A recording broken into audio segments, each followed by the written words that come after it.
even books in our own different languages, be it Sanskrit, Hindi, Tamil, Malayalam, and whatever. Okay, they don't know. The patent officers do not know. Even if I give a book of, say, Charak Samhita in Hindi, would they be able to understand when it comes to a patent application? No. So the government of India took cognizance, and thus the TKDL, the Traditional Knowledge Digital Library, took its birth. It is a collective effort of the country all over, because when I talked about the patents being granted on turmeric, basmati, etc., only patent litigation helped the process of revoking or amending those patents. And when you go in for a litigation, it costs time, money, and efforts. So in this case, to prevent patents from being granted on traditional knowledge, India took an effort to make sure that the world over recognizes our traditional knowledge as prior art and patents are not granted. So this is the first of its kind. I'm very proud of this effort from the government of India. Gained immense respect world over. The World Intellectual Property Organization promotes this as an exemplary case for all other countries to follow. So what is required was that we needed to link traditional knowledge terminologies to modern terminologies. We also had to bring in a cross correlation between the various systems of medicine, because we focused on the eye systems because of their commercial interest. So we cover Ayurveda, Siddha, Unani, Soba, Rigpa, and also yoga practices in the TKD. We make it available in English and other languages that I have mentioned. So far, we have given access of the legal TKDL only to patent offices to see prior art information of our traditional knowledge and not go for a grant process. Whenever a patent application has any element of traditional knowledge in it, we also have third-party observations in pre-grant. So what does it mean? So this information, we have a huge repository. I just gathered from the speaker before me. He said we are having immense knowledge of our traditional medicines. So far, we have 4.5 lakh formulations from the Indian systems of medicine. These are all unique within the streams. Any additional information is as part of the bibliography, and we're still counting. So that is the vastness of our traditional knowledge, being limited to only the medicine stream, and if we now include agriculture and other things, it will be much more. So when we file third-party observations of giving TKDL evidences, the patents are not granted. So either the patents are rejected, applications are rejected, or they get amended to make sure that the traditional knowledge part is out of the patent claims, and otherwise the applicant abandons or withdraws the patent application. So far, we have 323 outcomes. In monetary terms, we would have saved the country almost 250, 2,500 crores of rupees in terms of patent litigation, should we have had these patents granted. I'll just give you another example from the field of agriculture. Kilta, I guess all of the tea garden workers have that bamboo basket on their backs to collect the agri produce. So a company in Himachal made a polymeric material, and we get out of this polymeric material. The patent was granted because they said, okay, ergonomically, and it enhances the lifestyle, and there's a lot of quality of life improvements. There was a PIL filed against this particular opposition filed against this particular patent. It took almost, I think, 13 years for this litigation to go on, and finally the court took a call saying that this is known, there is no inventorship associated with this particular invention, so the patent was revoked. So that is how our patent system helps in protecting the traditional knowledge. So far, whatever I had talked to you is all about defensive protection. That is, we are not allowing somebody else to take patent rights or any other rights associated with our traditional knowledge.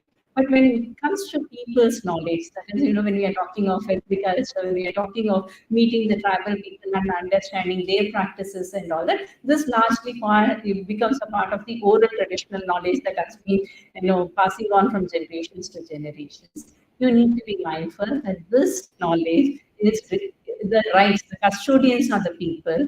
They have rights not only over the knowledge but over the livelihoods as well. So when we are talking about traditional knowledge of this kind, we need to think of positive protection. So far in the country, we do not have any sui generis legal systems to protect that traditional knowledge. Okay, we have only the defensive systems.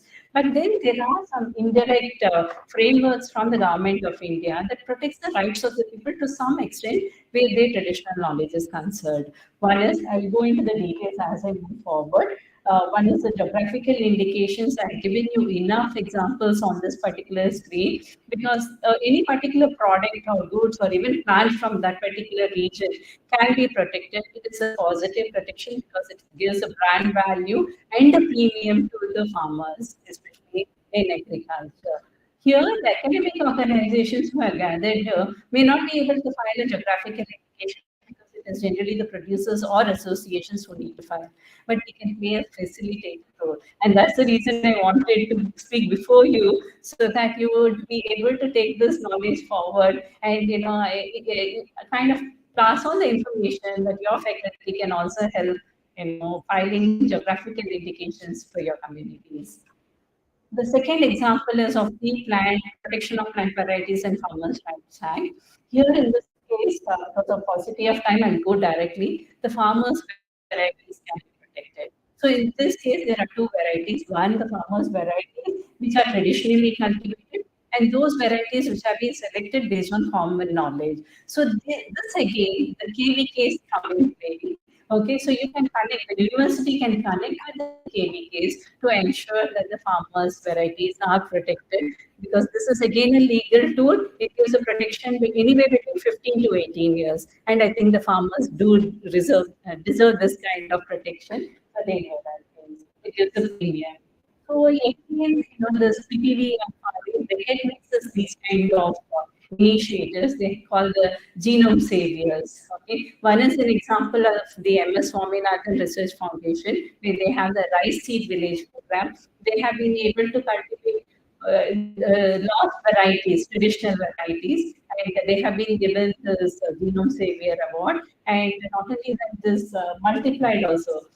Starting with one in Wayanad district, by 2015, there were almost like 30 seed villages. So I think this is something that the Northeast can also take up. And today, Matriji also mentioned today about the maize varieties. So I just wanted to tell you, out of almost 15,000 varieties that have been registered under the plan, close to 6.6% are the maize varieties. And out of that, almost close to about 30-35% are the farmers' varieties. So please take cognizance of it. You can help your farmers and other even products are made out of all these biodiversity to take this kind of positive protection.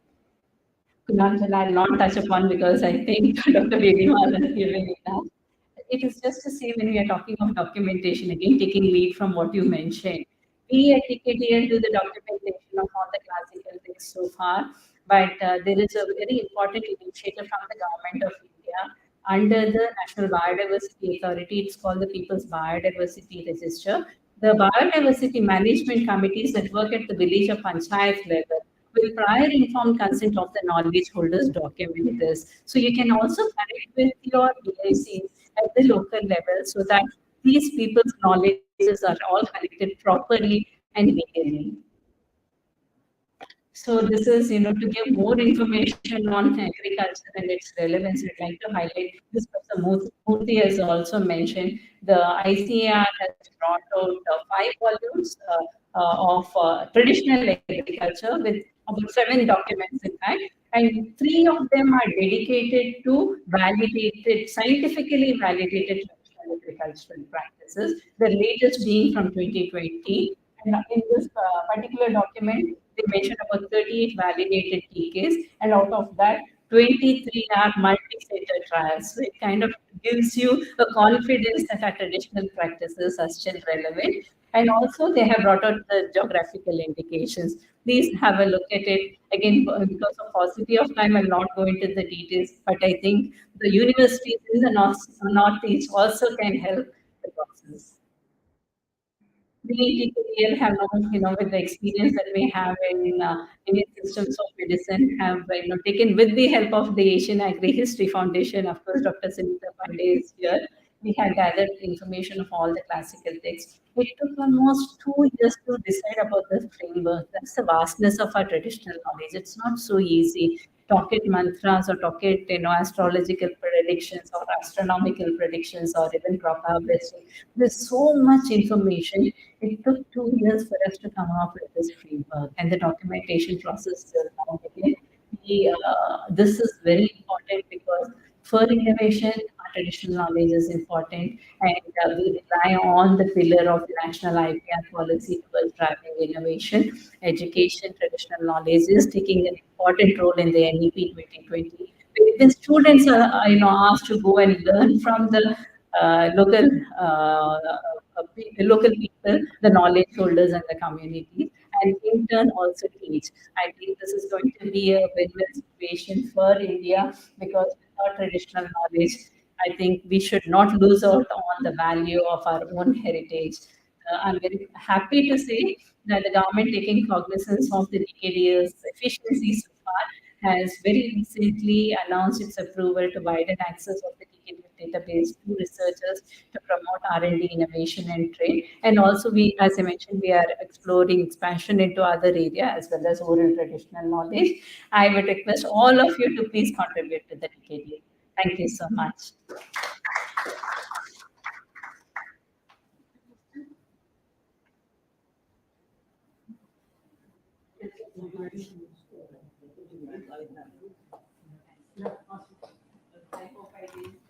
No, no, no, no. Very beautiful, beautifully presented.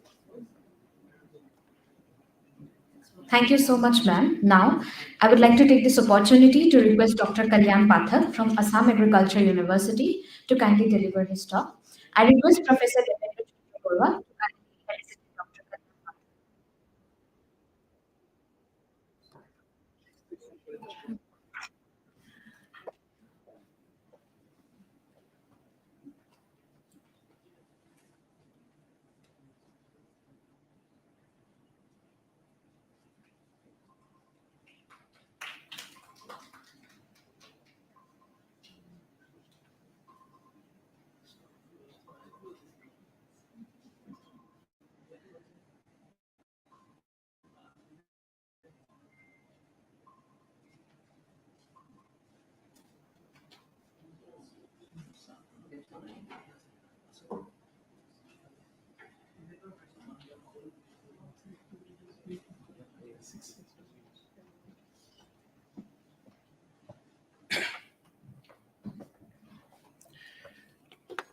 Good afternoon, ladies and gentlemen.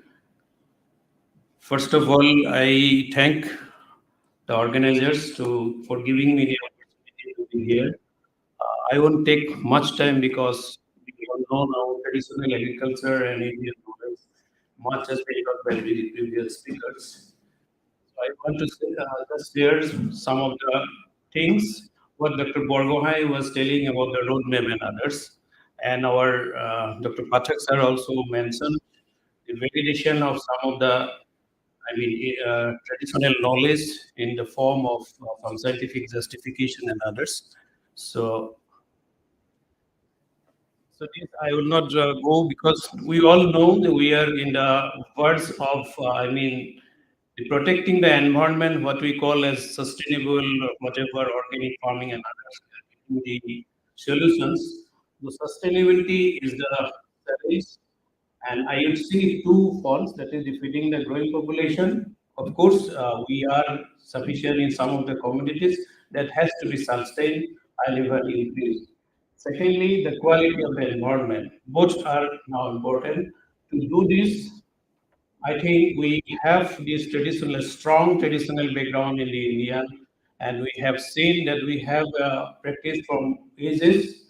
But the three aspects we cannot compromise, that is the cultivation and protecting the environment, that is the biological method of pest management and locally sustainable practices of crop production. So that can be, in a nutshell, saying that double cropping, mixed cropping, what are the agronomic manipulations, you can see the cropping system for diversification and others.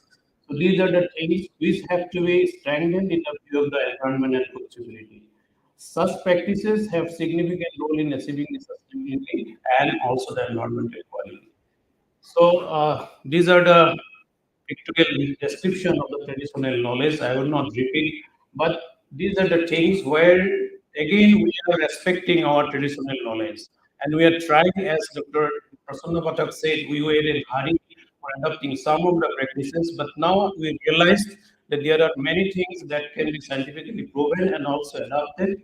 And for that matter, these are the strength of the traditional aspect, characteristics for which we are now discussing and we are emphasizing, blending it with the modern technologies and development technologies developed so far. So there is a long list. Madam has rightly mentioned some documentation from the ICAR.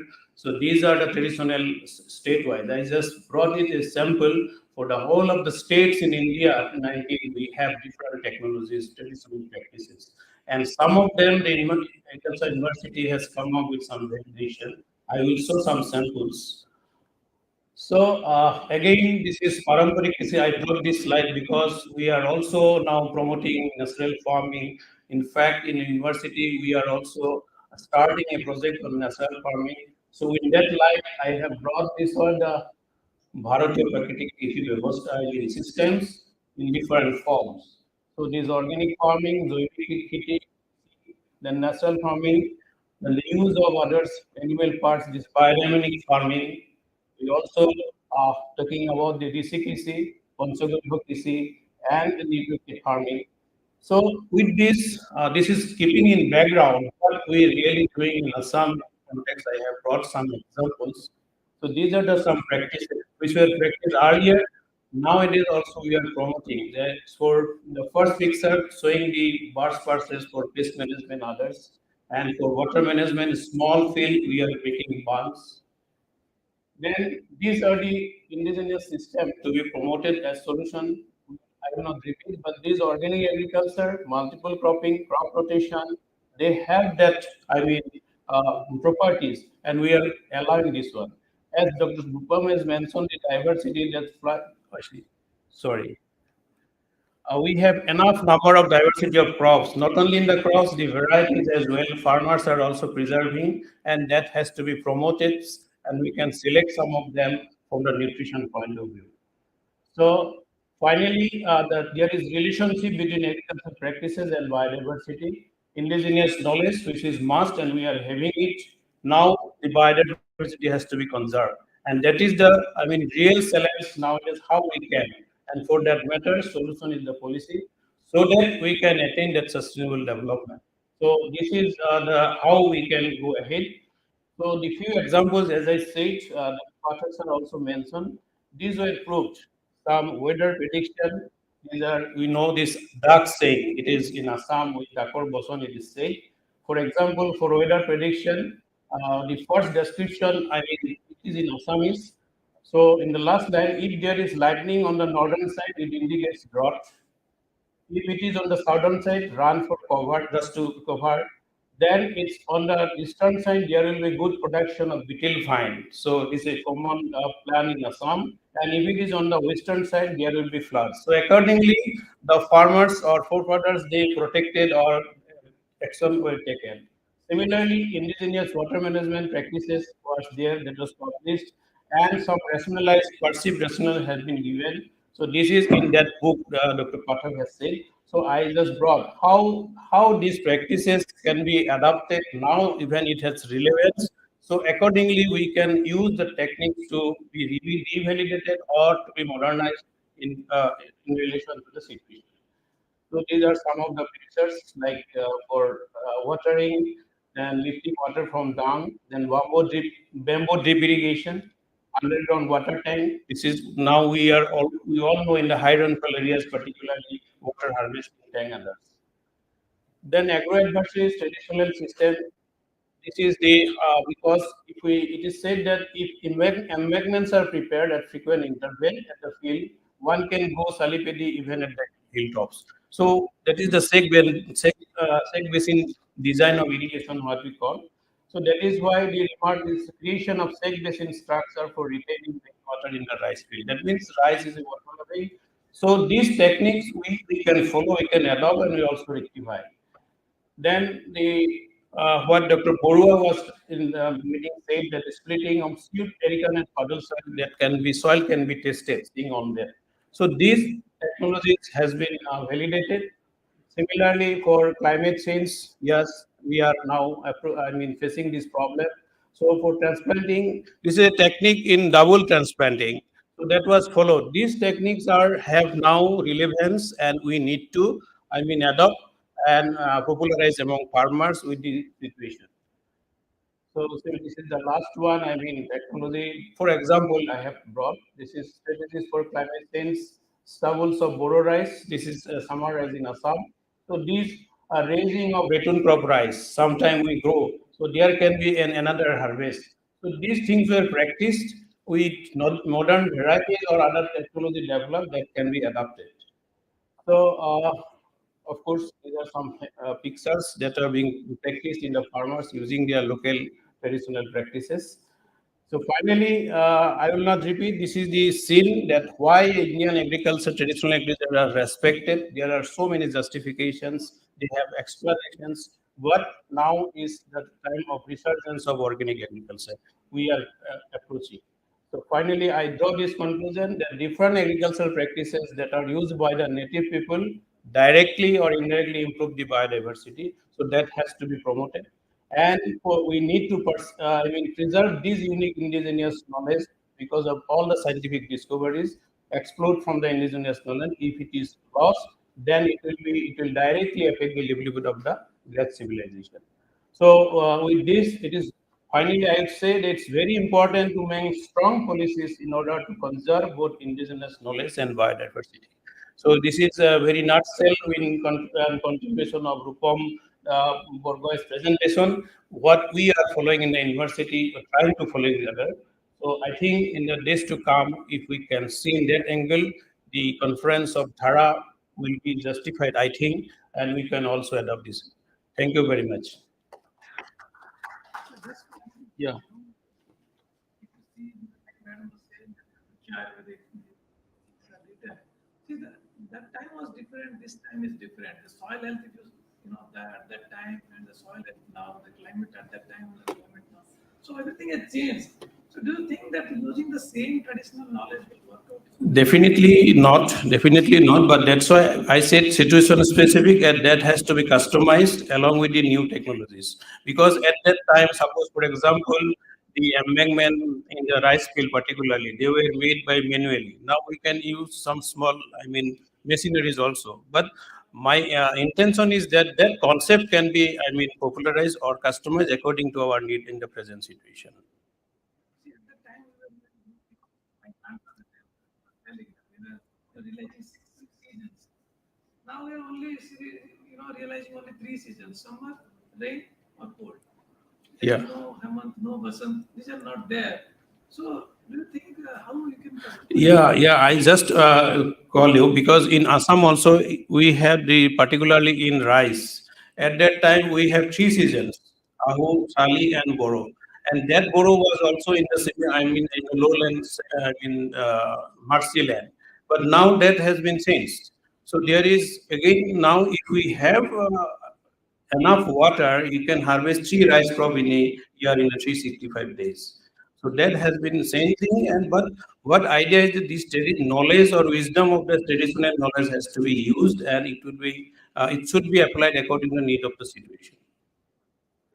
Thank you.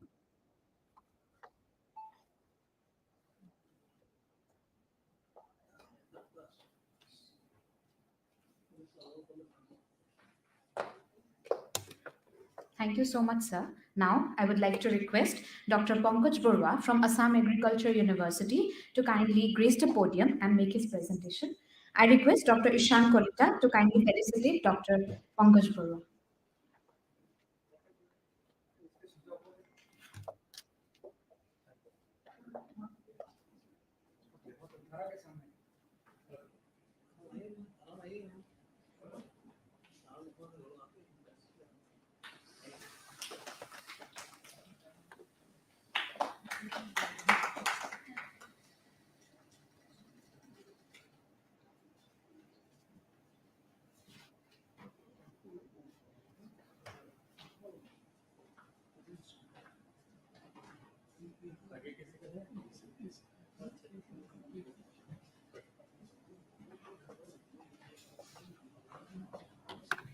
Namaskar. Thank you very much for inviting me to this session. Time is short. That is why I'll speak from my life experience and one experiment. So I'll finish in 10 minutes. Yeah. Uh, I'm a PhD from Tezpur University. In that sense, I'm local here. And I'm from this district. My place is 70 kilometers. And when we were a child, we used to have a river back our village. We had a pond called Shamnaran in the name of king. And we have a lot of lands, riverine lands covered with sedge, birina, kohua. So when I went for engineering, then government started an irrigation project on that small rivulet, lift irrigation project. So as of now, when my mother expired 1 month back, to complete the rituals, the river was not there. Then all those lands, they were, I think, they were taken over. They were now under cultivation. Trees are growing out there, and that irrigation project is gone. There is no sign of that irrigation project. The canals, brick canals, now make way for roads. So this is the pond is remaining there. That Shyamnaran pond. So that's why when Devin is a friend of mine, so also is Silent. When he sent me that mail to talk about water and land management, land and water management, that is my specialty on. So that I remembered my childhood. So what is happening actually? So what I think is that we should look back into our kind of thing. Why that pond still remaining there? So that's why my first point is traditional knowledge on water, that is supply management, get more water, and pond construction. You know, Assam has a very rich tradition of pond construction, and this is a pond constructed by Rani Ambika in 1374 in 0.5 square kilometer area. It's still remaining there. It's known as Shashtra, and the place is named after that pond. It's a huge pond. And when the king desires to have a pond, he makes a decision. Sargadev, we call him. He makes a decision, and initiation is made in consultation with Borbora, Fukan, and Delrai, who used to be the priest. Then he orders the execution, and execution is done by uh, King Fukan. Fukan is a his designation, and this Fukan is responsible for plan, measurement, time, material use. That pond took almost 11 months to complete. So they conduct soil experimentation first. There are a lot of things that they do it in the Avavesha, then divide the whole plot into squares, then started lighting diyas, then mark the diyas we put out first, then again dig some, then again put the diya. Then one Mati Cheleka taste the soil. His title is Borwa, Mati Cheleka Borwa. He taste Cheleka, yeah. So he tastes the soil for presence of water.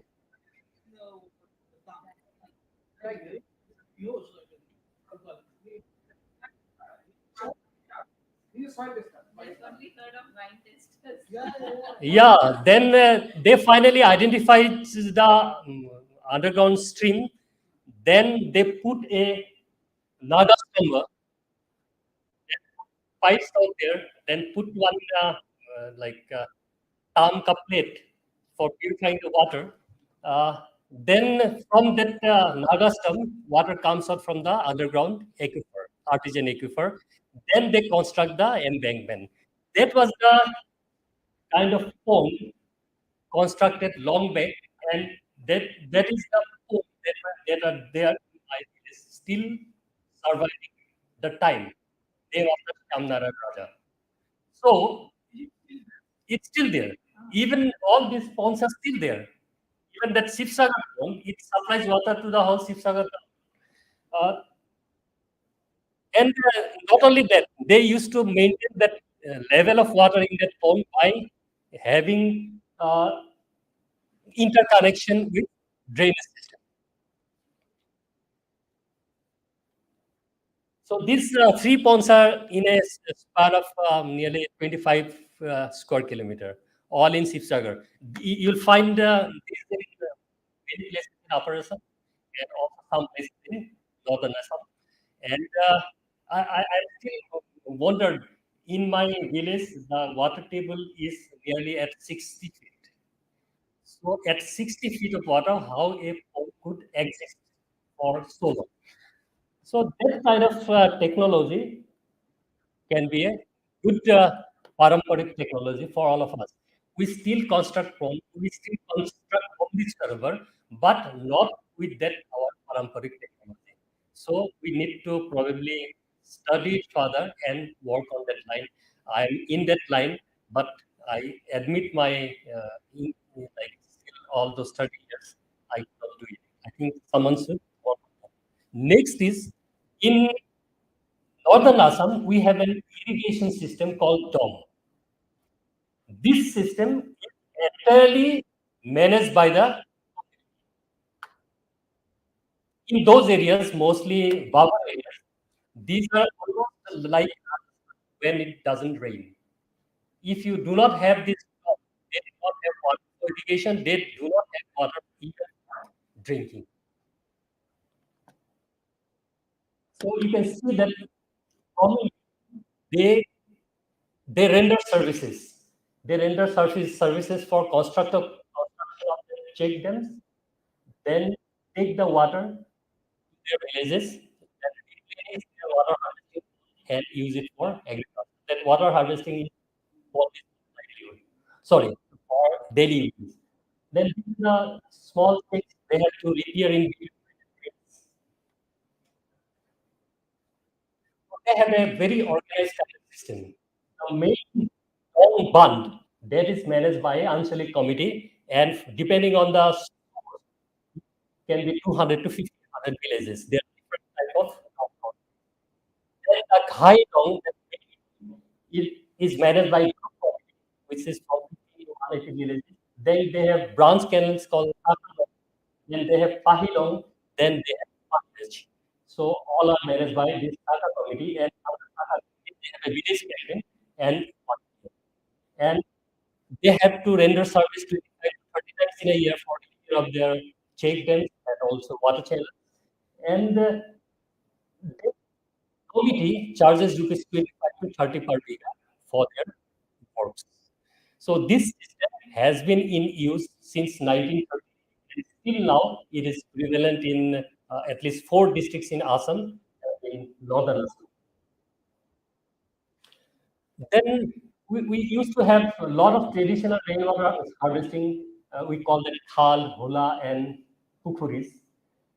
And we used to have in paddy fields, Horu Pukuri, Pukuri Pukuri, Maju Pukuri, Bor Pukuri. And this small water harvesting structure can look very small, but it has a lot of environmental service. They trap wildfire, harvest rainwater, trap sediment, keep field moist during drought period. You can see the good growth of cucumbers there. Then also provide water to stray animals, foxes, then other small wild animals. Pukuri means pond. I think it's very similar to Hindi and Nepali, Pokra, Pukuri, pond.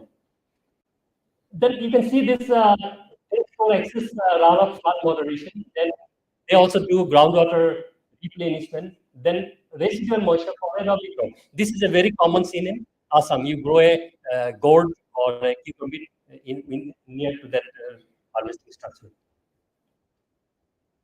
And or my experience is that whenever you come forward for any kind of pond work, lot of women come forward because there is there they, they want to get involved because water is mainly for women. And I think my predecessor, Dr. Pathak, has told you that in hills you need to have higher bands. ঘনাই ঘনাই দিবা আলি পৰ্বতত ৰুবা শালি. You can see that this bunch can be as high as this much in hills. This is in Apatani areas. They grow millet in the bunch, and lower there they grow rice. Keep this, then in soil conservation, probably we should thank the Assamese farmers because they leave a blanket of straw while harvesting to protect the soil from erosion. Because during harvesting time, what happens? Its moisture is this environment is very dry, and we used to have these western winds. So these straws they protect the soil. This I'll skip because Rupam has already told you about that.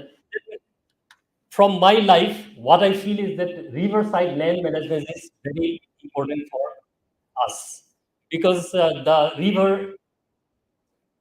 just behind my river village is gone because of human intervention. Allow to grow Icora, Birina, Kohua, Hedge, and other soil binding stocks. That's very important. We should be allowed only for limited area seasonal cultivation, only pulses and some other low height crops, no banana, no trees. Then you need to build a respect for the aquatic ecosystem. Then I'll speak from one experiment. I'll talk about Assam lemon, which is very popular in Assam. It's almost a part of our culinary. The idea is that they are generally near water bodies, near our pukuris. And when you wash your dish, when you come back, you throw your wasted water onto the base of the Assam lemon plant frequently. Then it is always near the water body. So what we did is, why it happened, we looked into the roots of the Assam lemon. And it is very interesting that more than 50% of the roots located within 60 centimeters from the base of the plants. Means more root activity in the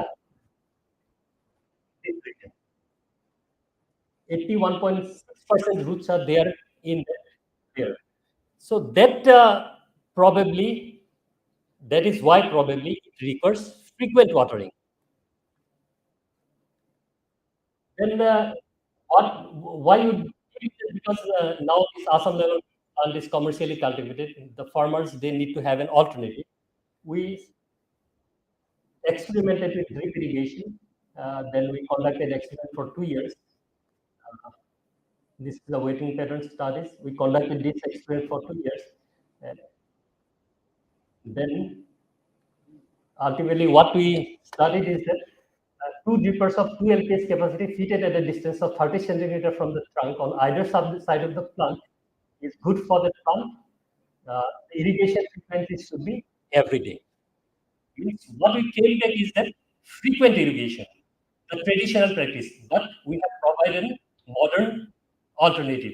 So what we did is we built on the traditional knowledge and worked out a technology. So I think I could finish in 10, 15 minutes. Thank you very much. I'll be happy to take on few questions if you want. Thank you.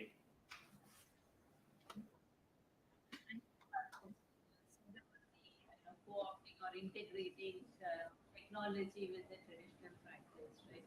So in terms of the benefits to the farmer, one is of course the drudgery of watering regularly. But what are the other benefits that we see? Well, I can't say about the benefits, but what happens is that when you take out a plant from city one cultivated or then what happens in the Assam level? It should be the city one, then domestication, then cultivation. Then from that traditional knowledge, you need to provide some kind of technology to the farmers. So there was a demand from the government as well as demand from the citizens. That's why we looked into the what farmers are practicing, then what are the technologies and how to integrate both. That's how that's what. I think we need to understand the rationale of the talking and then build on that rationale. To, I mean, like, uh, develop the technology fitting to the evolving situation.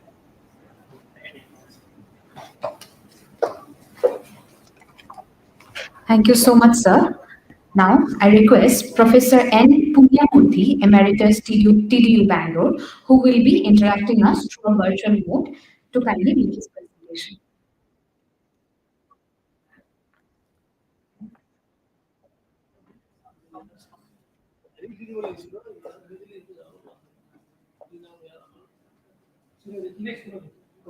Next.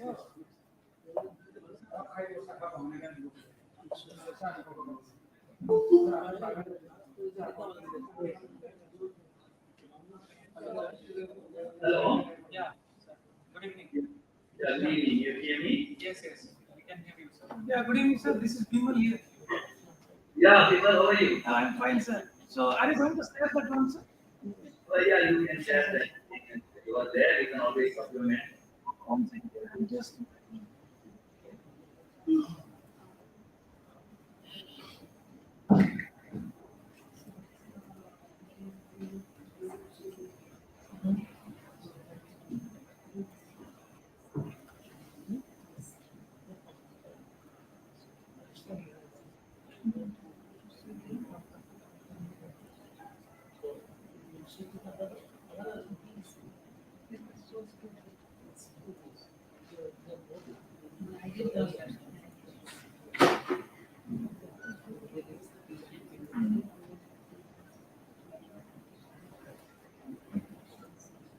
Sir, is it visible to you?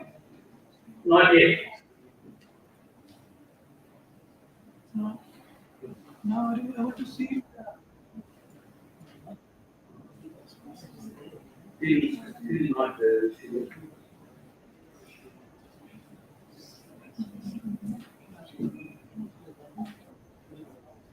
So, we have shared it.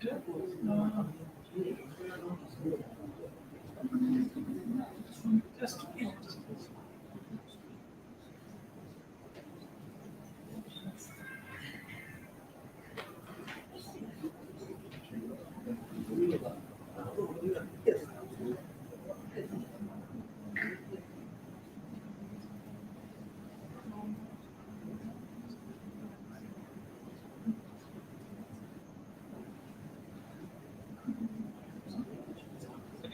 Sir, are you able to see? No, only my picture is coming. Shall I come again? Come out and then. A second, sir.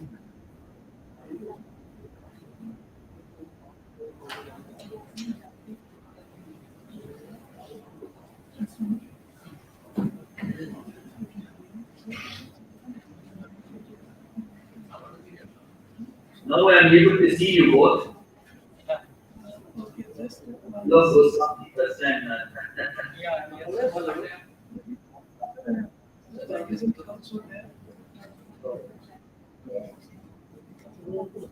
I think it's coming now. Yeah.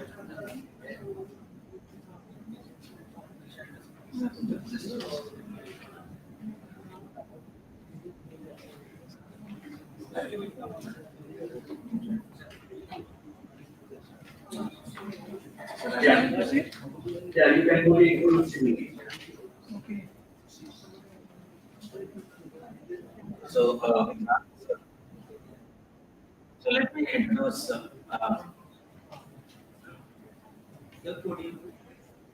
Sir, please put your video. Yeah, Have you seen it? Yes, seen it. Yeah, you are able to see that. Sir? yeah. Professor Punyamurthy is a professor of emeritus from TDU.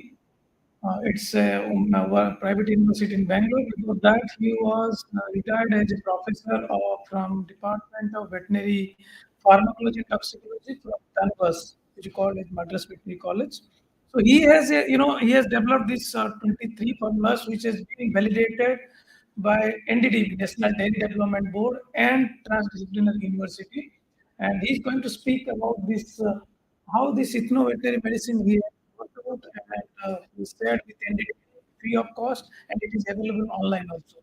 This is one type of a knowledge we want to put it here, because when we say agriculture, people always think agriculture means it's paddy or something else. But like cow farming, we call as a that is also agriculture. So he will speak about something. Thank you, sir. You are on, sir. Yeah.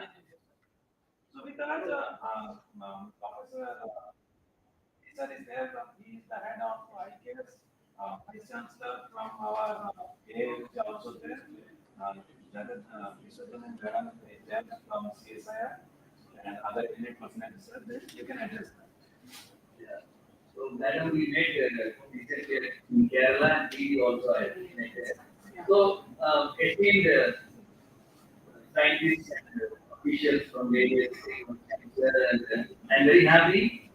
We are thinking about the future with the traditional knowledge. The first thing I would like to make very clear is knowledge acquired over a period of time by thousands and thousands of people's observation has been a great treasure which we are simply ignored. That's one of the reasons. Now I would like to see how this traditional knowledge is effective in livestock healthcare in a standalone mode. It was thought impossible at some point of time. The last 22 years, we have seen that the traditional knowledge looks very simple but very effective. And we are talking at the level of containing antimicrobial resistance issues with this approach. In fact, what our team has been doing is very small portion of that knowledge, so it is not a very extant knowledge we are using. Only a portion of that knowledge we are using. So Siddha is a classical systems. In fact, I am working with the traditional knowledge base, which is more of the Siddha available in Tamil Nadu. So the next slide. So what is very important is this knowledge should be translated for use. Otherwise, they're telling about it and then saying that this is good, that is okay, everybody is this is not the way we have done it. We have seen that in the real time clinical situations. So, what is the need for that? Why we went for this knowledge? Because we have already understood that pure molecule of is not very. So that was the reason we came out of the issues relating teaching and then started working on the periphery of approach what we had to follow from the extensive tender. We documented, we did all the essential work, and then now we are able to prove that this is very effective in daily situations. Next slide, please. So one of the major issues people will ask about is there any mechanism of action? Say now mechanism of action of herbals either alone or in combination with very much according to modern science and all the state art instruments will work for them. In the last 20 years, we have amassed millions of papers on this, and, but they are all isolated. What we have done is bring together this knowledge for real time. Next slide, please. You see, the modern approach is always clean, microbes. We keep everything tight, CPDs, and suffix they add. Our approach is not like that. We would like to understand that microbes are really ruling the world and we have to live in decent without really disturbing everything comes to us, either in agriculture or in the environment, animal and human health. Dictionaries. So, few years back, WHO was very serious about the use of antibiotics because they know there are no new antibiotics for the last 30, 40 years. The old tools are being used. So, they thought it very essential to conserve the antibiotics right now. So, the result they have told us to restrain the use, but nobody came out with any alternative ideas. So our Indian traditional knowledge has so much in store. Dictionaries, if you see this particular picture, everybody will say that it's probably part of the disease. No doubt, our food and medicine variation, there is a very big line differentiating food and medicine in the Indian context. The is very much true in veterinary and also we are true in normal again. Simple materials can combat very important diseases. Next slide please. So this is one of the magnum focus of our approach that aloe vera, turmeric and tuna make arthritis easily controllable. So since 2016, we are working with NDDB in various organizations, particularly in a big way in our area. And this knowledge system has been gone through like this functional remedies, dealing with conditions in current species, using reverse pharmacology in vitro experience analysis, and a total system biology. Things like this, so documentation, reference, all these things are being carried out very systematically, not just haphazard way of taking this knowledge into mainstream. So this is some of the pictures you can see how we have gone about it. Next slide. Working with the people. These are all the different conditions on daily life. I will just give an example, Masai is as a case, take like this. 80% about who's only against this disease. So we work on that. We have used scanning electron microscopy. Next, in silico analysis to find out they are having the right blocking to prove their effect. Next. So anything across the country, we have 16 million units now. We have captured the data real time. Now the data are available to 800,000 animals data. Things like this. We work across the country. We are trying to cover all other when it comes to public. It's a typical model from Vijayawada where we are trained the way. And in turn, next, we are training the farmers. And they are doing it and we are getting the feedback that we are thinking about complete growth and better. So these are all some of the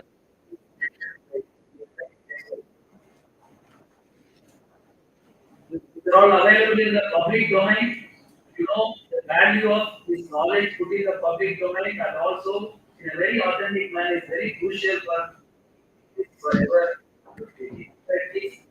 Can you imagine such a vast intelligence located in the country? We need a very simple irrigation. And it is true, it's a case from Pune, this is from Narikode, Ramnad, Tamil Nadu. Next slide, please. So you can see the complete view in the next slide, how the animal is completely removed of this condition. Next slide, please. If you see the antibacterial garlic, turmeric, turmeric, sweet basil, and neem mixed and applied with butter, nobody believes this is true. This is very much part of the science. Don't worry about the traditional, but enough science to explain. You can see the effect for yourself. Next slide, please. Dr. Joshi from Haryana for the bursitis, he has used aloe vera, garlic, turmeric, in mustard oil. Within 2 weeks, no injections, no anti-inflammatory, we can cure it. Next slide. You know, the lucky thing is just before Corona, so COVID-19 was preceded by this viral disease, very devastating. The Northeast particular population is used across the next slide. You see the various expressions of the disease in young and old animals, even in past abortion.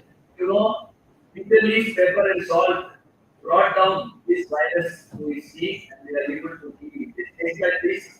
So all over the world, people are talking about traditional economy. Next slide is a tip from Africa. Next slide, please. Institutions, which was everybody is talking about it. It's a NGO trust and Anali Foundation talking about how centric sustainability is right. We are taking 60 doctors in life. It's doctors from and farmers from Netherlands. We are conducting international webinar on for this. This is in Netherlands, this is in Ethiopia. The International Federation of Agricultural Support takes this very seriously. We have regular sessions nowadays. So I would like to speak about the knowledge, the time-tested, robust, location, resource-specific knowledge system. And we have a very clear point of view, and we can explain it in every modern scientific point of view. And we can deal with antimicrobial resistance very easily with this traditional knowledge system. So by 2047, this will be one of the important mainstream Indian knowledge system in health or in the part of livestock production and health. Thank you. Next slide. So speak again. So from the primates, we learn so much and we owe so much knowledge to the forest dwelling of our shepherds, cowherds. We have so much knowledge, so animal healthcare is the accessible, affordable, and we should be in a position to predict the outcome. So we have done all these things very effectively with the herbal medicine. This is for you to judge now whether this knowledge to be taken seriously. And because the thing is considered this knowledge is effective for mainstream usage. Thank you so much. Thank you for giving me this opportunity to share our experience.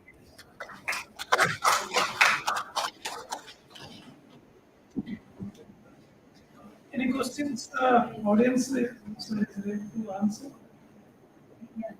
Yes, madam. Lumpy skin disease. Professor Punimurthy, you mentioned about the lumpy skin disease and you talked about pre-COVID. Yeah, is it a different kind of virus or was it only the same SARS-CoV-2 on the animals? Madam, this is actually related to sheep-pox virus, but now they have found out it's a separate virus.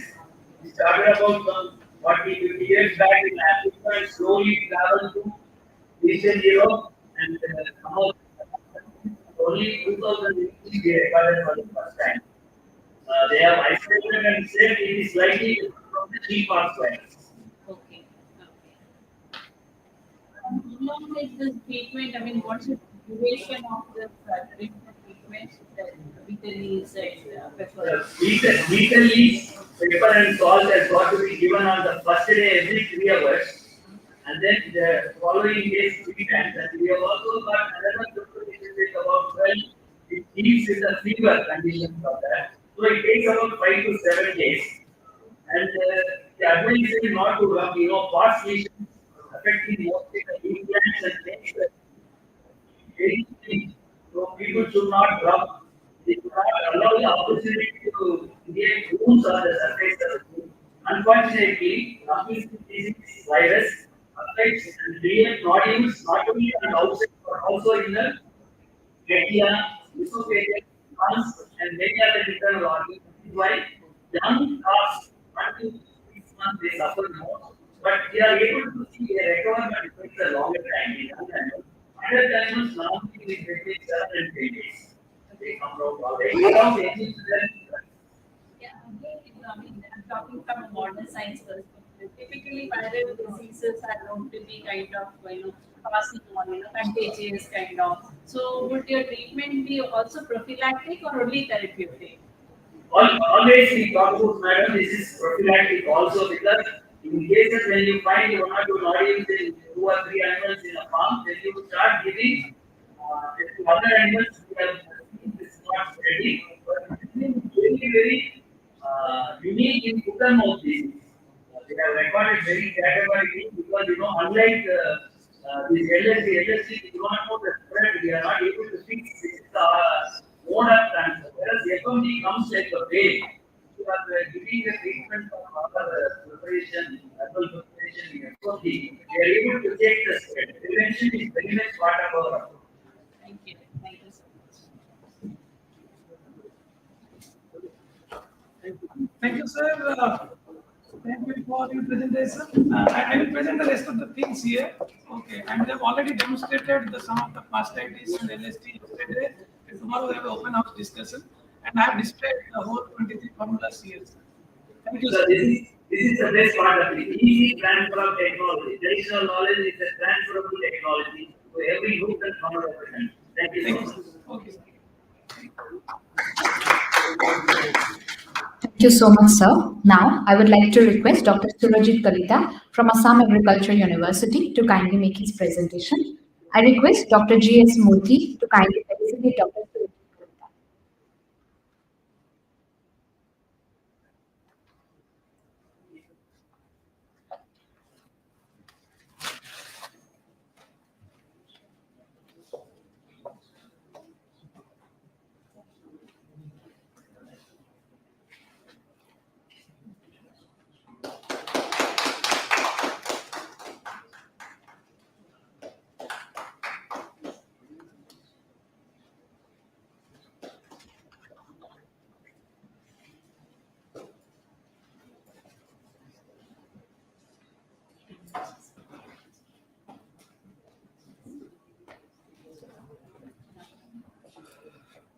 Good evening, everyone. First of all, I would like to offer my thanks to the organizers for giving me a chance to deliver my or to share my thoughts with you. Due to time paucity, so I will be seeking some things which have already been told by the previous speakers.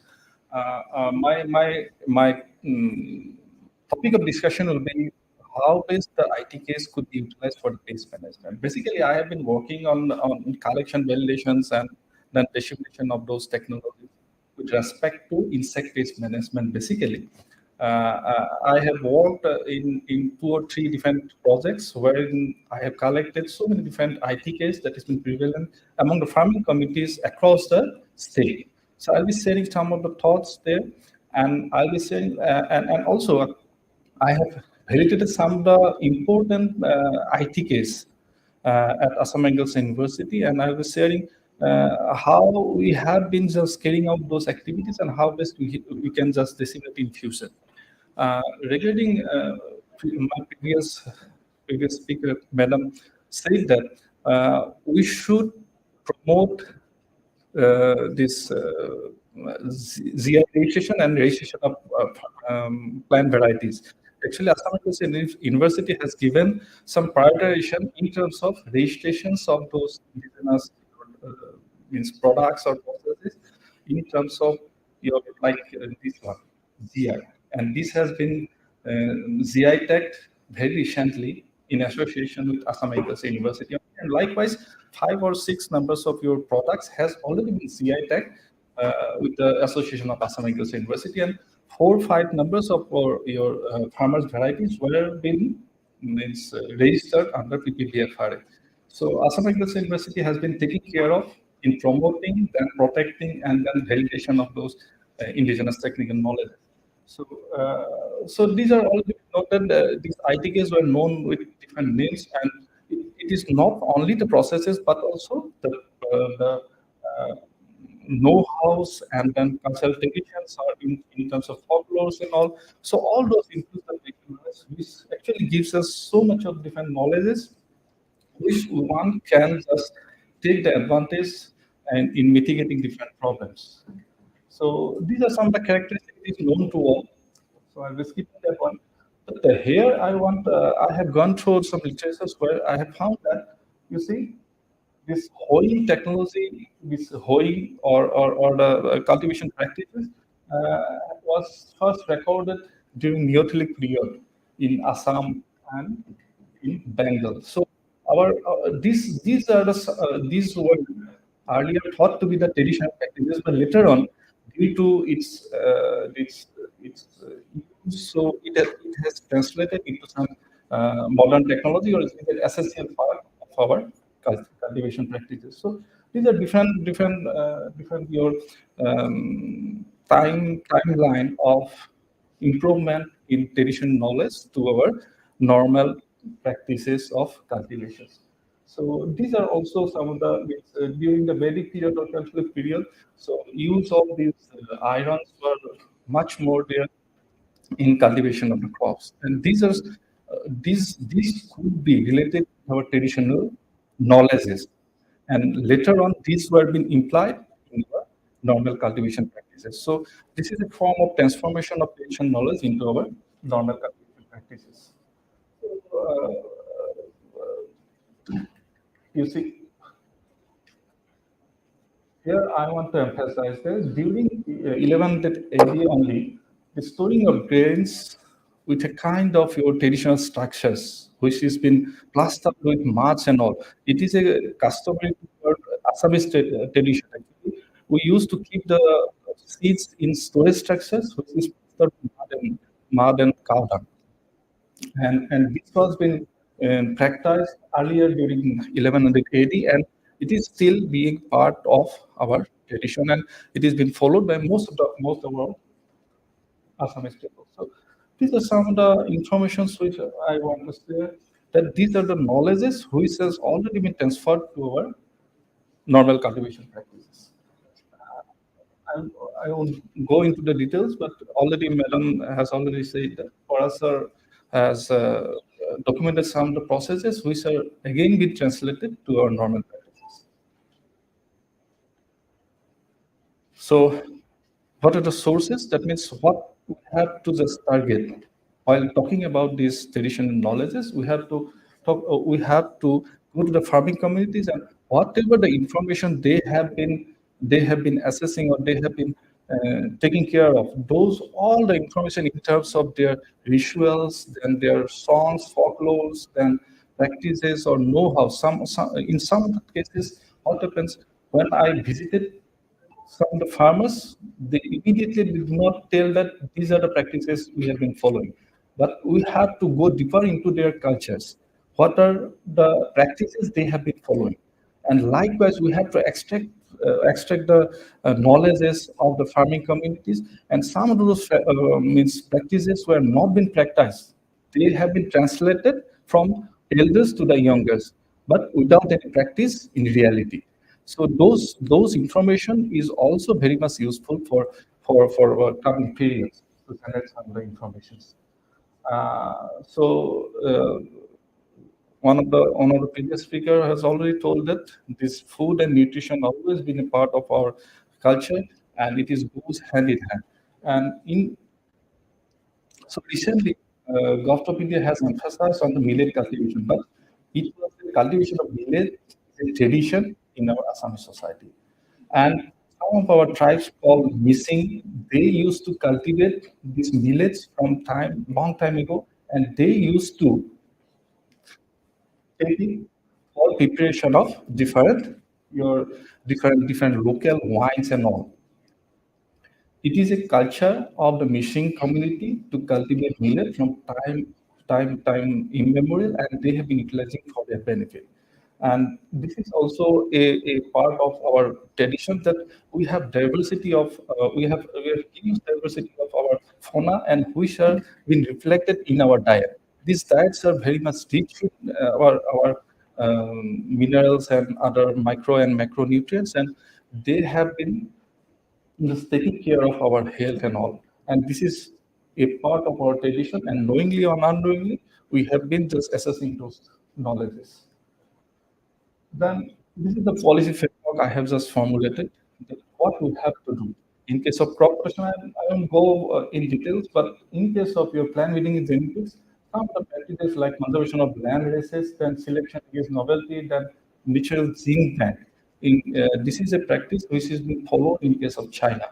They have been creating some of the gene bank naturally at a farmer's point. So we can adopt some of those policies for promoting conservation or promotion of the indigenous knowledge. But in case of crop protection, I'm coming to that. So collection, validation of the local resources, then mapping, and then time of application or the effective utilization will be very much critical in terms of your application of traditional knowledge in pest management in agriculture. So keeping in view, we have Assam University have been just taking care of in collection, and we have just collected so many different ideas. So whatever the book our DSI has been showing to you, so in majority of the cases we have published through Assam in Asian Agri History Journal, those information whatever we have collected, 3 or 4 papers I have just published there, and those were included in our book there. And about 100 all numbers of your practices we have just collected from the farming communities of Assam across the state in terms of cereal production only. You see how much diverse is our traditional knowledge. 100 odd numbers of technologies were being recorded from rice cultivation only. And 30 to 40 odd numbers, these are some of the practices which are found to be, these are some of the districts, you see. This is erection of German bone. It is a customary to the farming communities. Whenever they found the attack of insect, they usually go for some local fauna, and they used to put some branches of it. Then they say that this is a very effective. This is very much effective in controlling those your insect pests. And in most of the districts, around 15 odd numbers of your districts, we have recorded this kind of your technologies. So this is shows how this is very much prevalent in Assam and how people have been very much concerned about these technologies. So these are some of the other technologies what we have recorded from the Syria. So these are some of the important aspects of indigenous traditional knowledge. These are odd numbers. So lots of different technologies we have developed or knowledges we have developed. But thing is that here important to note that over the time the peoples of Assam has rectified those knowledges according to their need. Sometimes we have recorded that if they have applied some of the plant materials, along with that they used to integrate some of the chemicals also. As for example, in case of management of your soil-borne insect pest of, particularly mold cricket of your wheat. There, what they do earlier, they used to put some bananas into the soil so that the insect comes into it, and then they used to kill it. But later on, what they have developed, they just put some malathion or some insecticide along with that material, and they to put it in the soil. And whenever this rodent or the other insect comes into it and kill it, then they used to die. So they were very much utilizing the old knowledges along with the modern technologies. Some of those your informations we have also collected. These are some of the pictures what we have recorded during the time of survey. So these are some of the pictorial representation of those ITKs.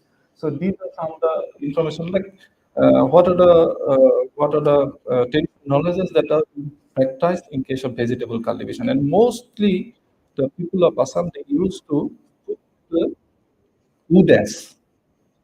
It may be wood ash or it may be straw ash, which ashes into the vegetable cultivation. Mostly in case of brinjals, they are saying that it is very much effective. But we have standardized it, and then we have said that around 25 kg of wood ash per bigha, that means half acre. Half acre, if we apply 25 kg half acre, then it will be great to control the sucking insect. Likewise, so different technologies we have developed, and we have severely we have validating, and we have been disseminating through our package of practices. There are about 35 odd numbers of your practices we have recorded from vegetable cultivations. These are all. Then you see, this is how they spread. And in many of the cases, we have seen that they used to do some fish losses in citrus or in vegetables. And many a times it is seen that this fish losses sometimes it helps in putting some nutrients to the plant. Otherwise, in case of insects, also, some of the predatory, you see, this is the predatory, and they used to come to that fish losses or the small droplets or pieces of fish, whatever comes with the fish losses, they used to come to pick that up, and along with that, the insects, whatever present in that, they used to kill or they used to trap it down. So likewise, this is also a good practice which actually gives control to the insect pest in vegetables. Likewise, these are some of the other pictures what we have recorded. So we could able to record so much of different your ITKs pertaining to vegetables.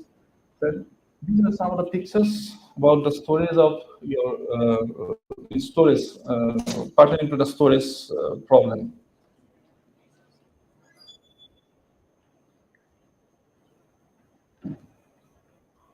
I'm going to details, but all are will be included in that book.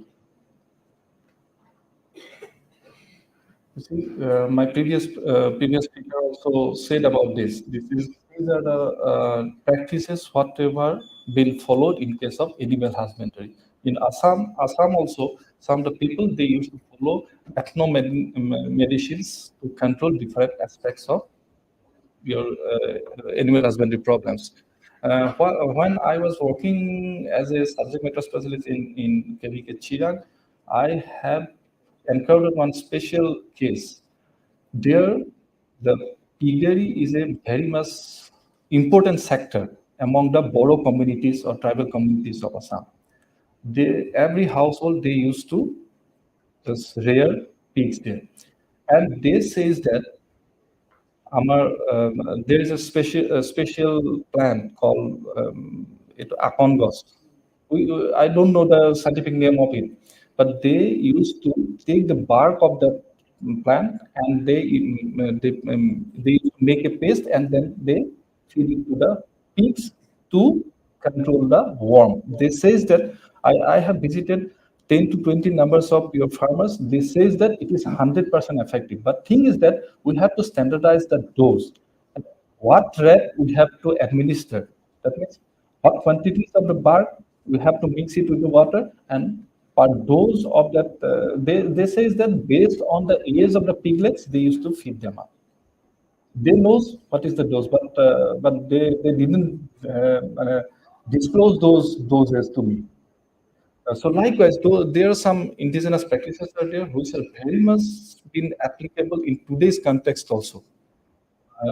If we can go extensive surveys and then validation of it, then it could be very much useful. So these are some of the facts what we have got during our validation program. So in one of the cases, we have seen that most of the people they used to hang some of the rotten things in the rice cultivation. They says that hanging of dead frogs and fishes or kusias or some other fruits and all, they used to say that it traps the gandiba. Then I have started to evaluate whether it is very much effective or not at our research stations, research farm.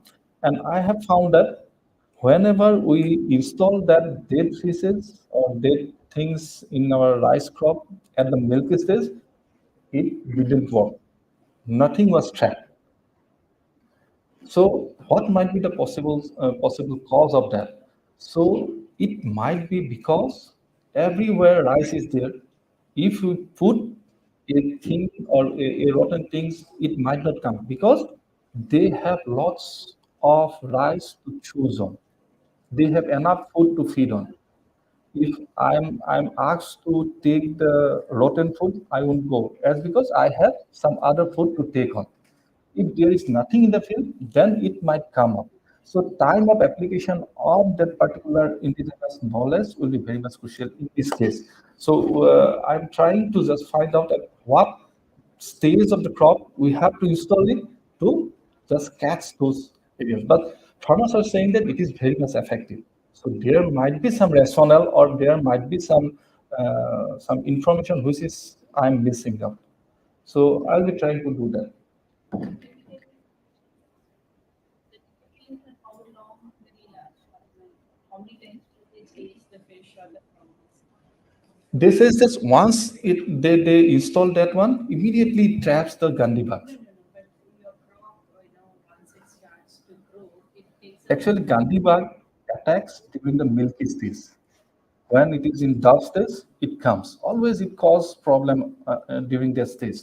So I have installed that one. This is how I have installed, and I have found that I have video on that. They are there in the field.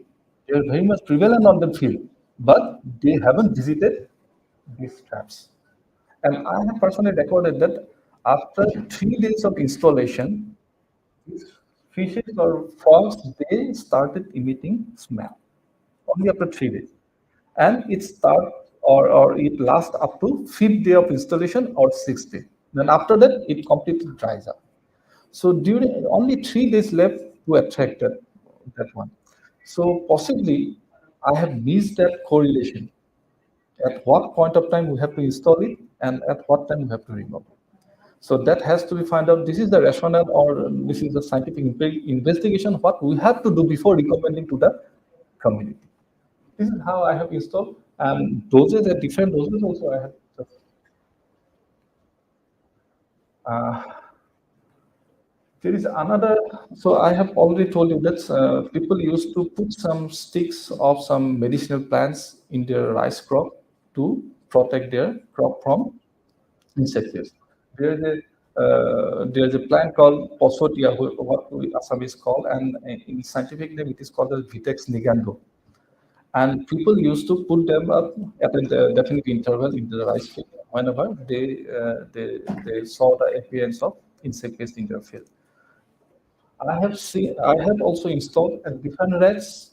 These are the doses what I have just followed, and then I have found that this is very much effective in terms of management of caseworm and then whole maggot only, not others. That's because during the time when the times goes on, the leaves which contains active molecules, they used to fall it on the soil and there it mixed with the soil and it gives the control.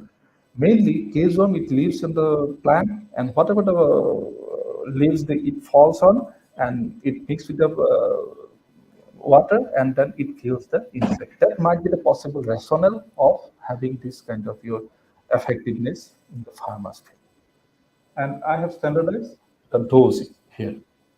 Likewise, there are some other plant which is called as torapat. We in Assamese we call it a torapat. It is nothing but it is scientifically called alpanzio or something like that. And I have found that this is not very much effective. All the farmers are saying that it is effective, but I have found that this is not at all effective as because it never dries up or the leaves never falls on the tree. It remains as such, it gets dries up. But I have found out that it become a roosting site of predaceous bird. The birds usually used to sit there and whatever lepidopteran pest will be there, they used to feed on. Likewise, I have just applied on another ITK I have tested. It is the application of wood ash and soil mixture at 1:1 ratio. And I found that this is very much effective against the soft-bodied insects like your leafhoppers or grasshoppers or some hoppers are there. So they used to stick on the body of the insect and they throw act as a physical poison and kills the insect. And we have standardized those and possibly in next possible time we can recommend this technology to the farming communities. This is how we have been trying to just document, validate, and then popularizing those technology in Assam Agriculture University or Assam condition. So thank you very much for your kind patience. If any query is there, then We have two more presentations. I have one question. Yes, Sorry, yes, sure. you in couple of your documented information, there is a use of kerosene, and then in one another case there is a use of phenol. So would you call these traditional knowledge? Actually, ma'am, Or is it just local practices? no, these are local practices. In some of the cases, we also advocate, but those should be very much crucial. Right? Because it could be a local practice, but calling it ITK, that is where the question is. Uh, When we're talking of traditional knowledge, it should be a traditional practice as what we believe has been going on for at least 3 to 4 generations. Kind of Yes. kerosene, phenol, they are all. They are not there in their traditions, but they came raised. Yes, yes. It could be local practices. It could be a local practice. Instead of calling it as a traditional practice, it could be call it as. Thank you.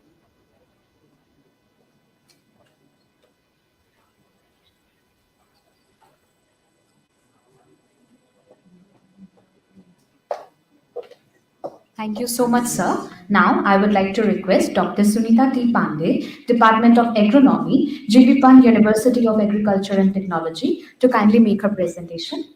I request Dr. Vishwa Janani Satikeri Madam to kindly felicitate Dr. Sunita Pandey.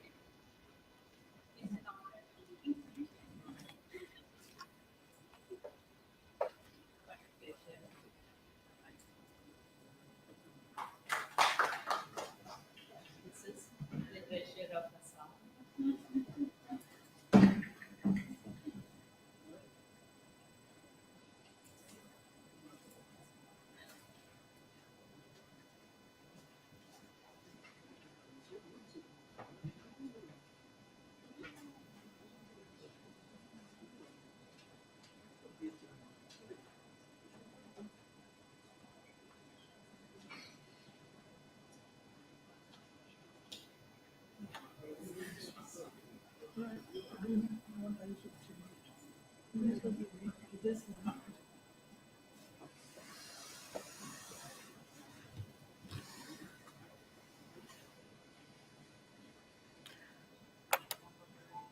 Very good evening to all of you. सभी को मेरा नमस्कार है. Before I proceed for my presentation, I must express that it is really my pleasure and I am privileged, organizers, that they have given me such a wonderful opportunity to speak on such an important topic. However, I am an agronomist, but I accepted this topic of plant protection because of my passion to the subject. So, let me express the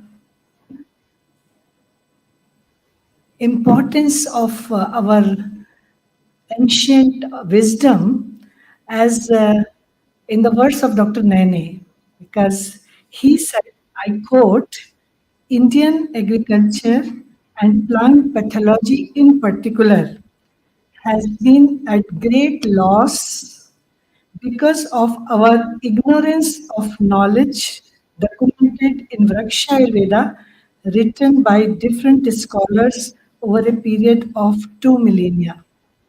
In fact, this is a fact.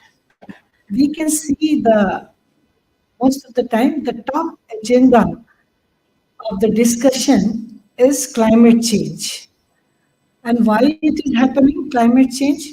Because the technology we have imported is now, there's fatigue. And the technologies which we were doing since last so many years, thousands of years. So we need to look back. हमको देखना ही पड़ेगा. There is no way out now. We need to look back our ITKs. Definitely. We need to customize. We need to validate. We need to reduce the drudgery of the techniques. But then वो हमारी अपनी है. वही हमको करनी पड़ेंगी. So start. It is not moving.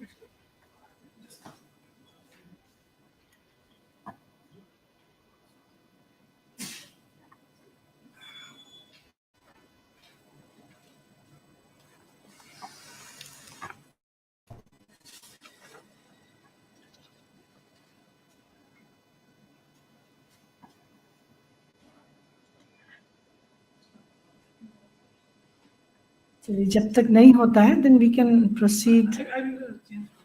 हाँ, pardon? Okay.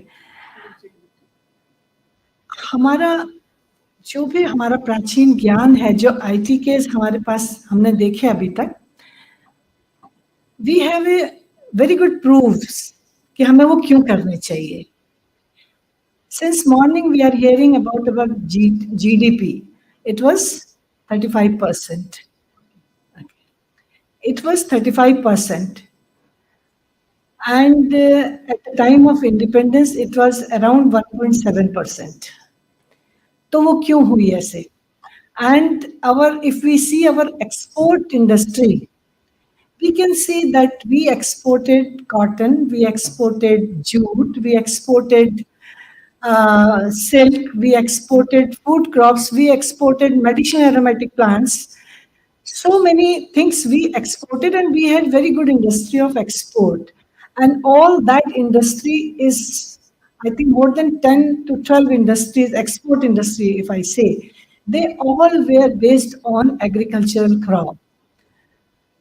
And we were known as golden bird, we all know.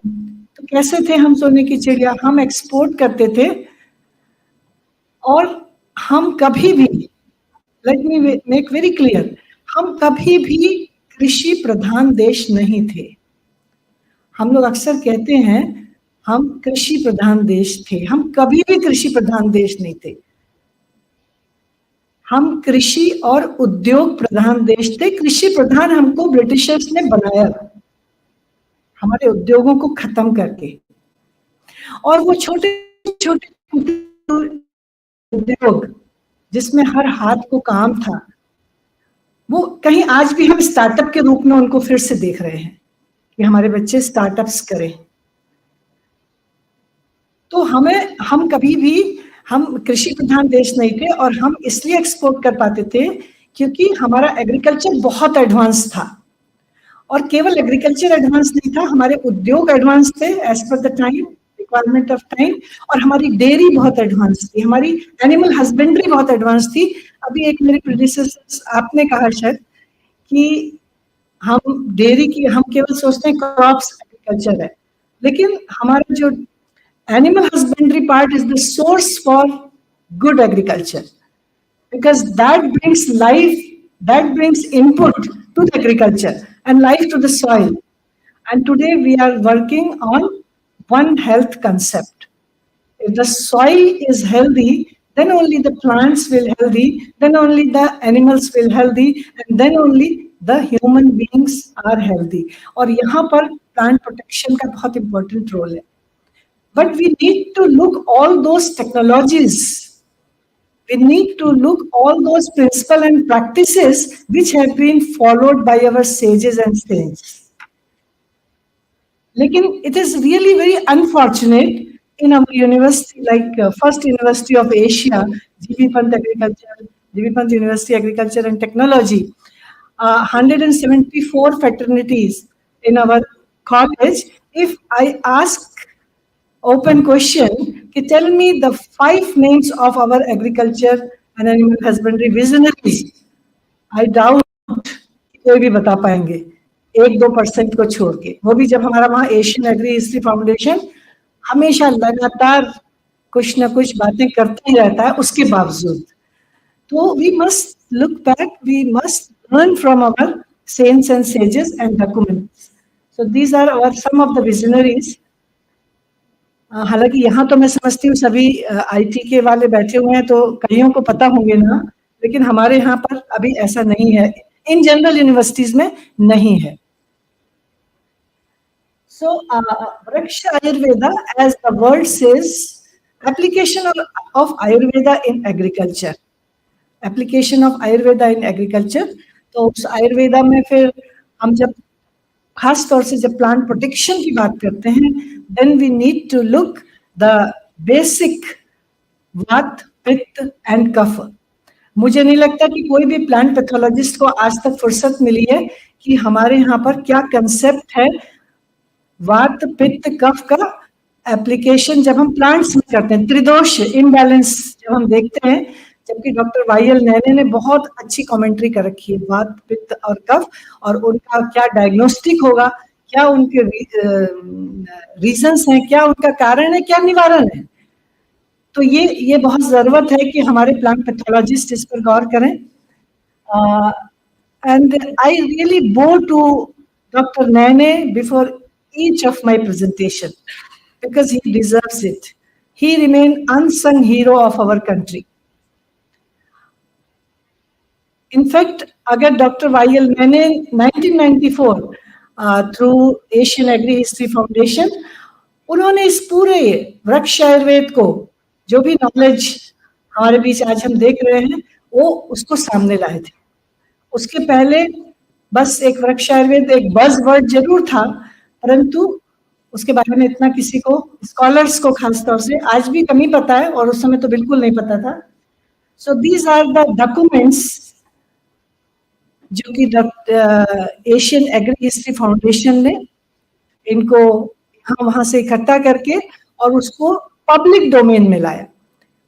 ये डॉक्यूमेंट्स जो थे ये सब कोई संस्कृत में, कोई अरबी में, कोई फारसी में, कोई तमिल में, कोई, तो उनको इकट्ठा करके डॉक्टर नैने और अपने फाउंडेशन के साथ में इसको उन्होंने अनवील किया पूरी नॉलेज को। And these all are the documents published by Asian Agri History Foundation, and they have all the commentaries by the subject matter specialist also. Now, coming to this plant protection part, the Surupala was the first person, or was Vaid, he was a Vaid. See the multidisciplinary approach. He was Vaid, and he did a lot for plants, because of the same concepts and same principles of Vata, Pitta, Kapha, Tridosha. तो उन्होंने सबसे पहले classify किया internal और external diseases को, Surpala, and he classified कि हमारी कौन सी इंटरनल डिजीज है, कौन सी एक्सटर्नल डिजीज है, हमारे वात का मतलब क्या है, पित्त का मतलब क्या है, कफ का मतलब क्या है. Vata controls all the movement in the body, plant body as well as human body. Pitta takes care of the all chemical reactions and biosynthesis of various compounds within the body, plant body as well as animal body. And Kapha deals with the balanced growth, development, and functioning of the body. So these concepts were extrapolated to plants as well as in Vraksha Ayurveda.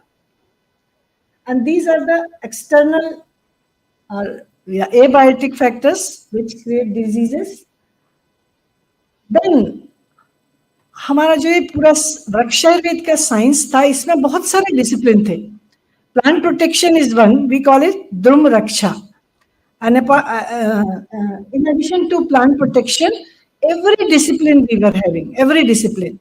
So I will not go into the details of every discipline, but I will focus some of the things which we are doing in our university and related to plant protection only.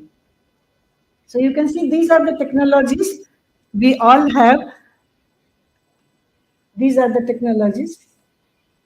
Now, these are the plant-based products which we used to do for plant protection. We used to make the plant protection.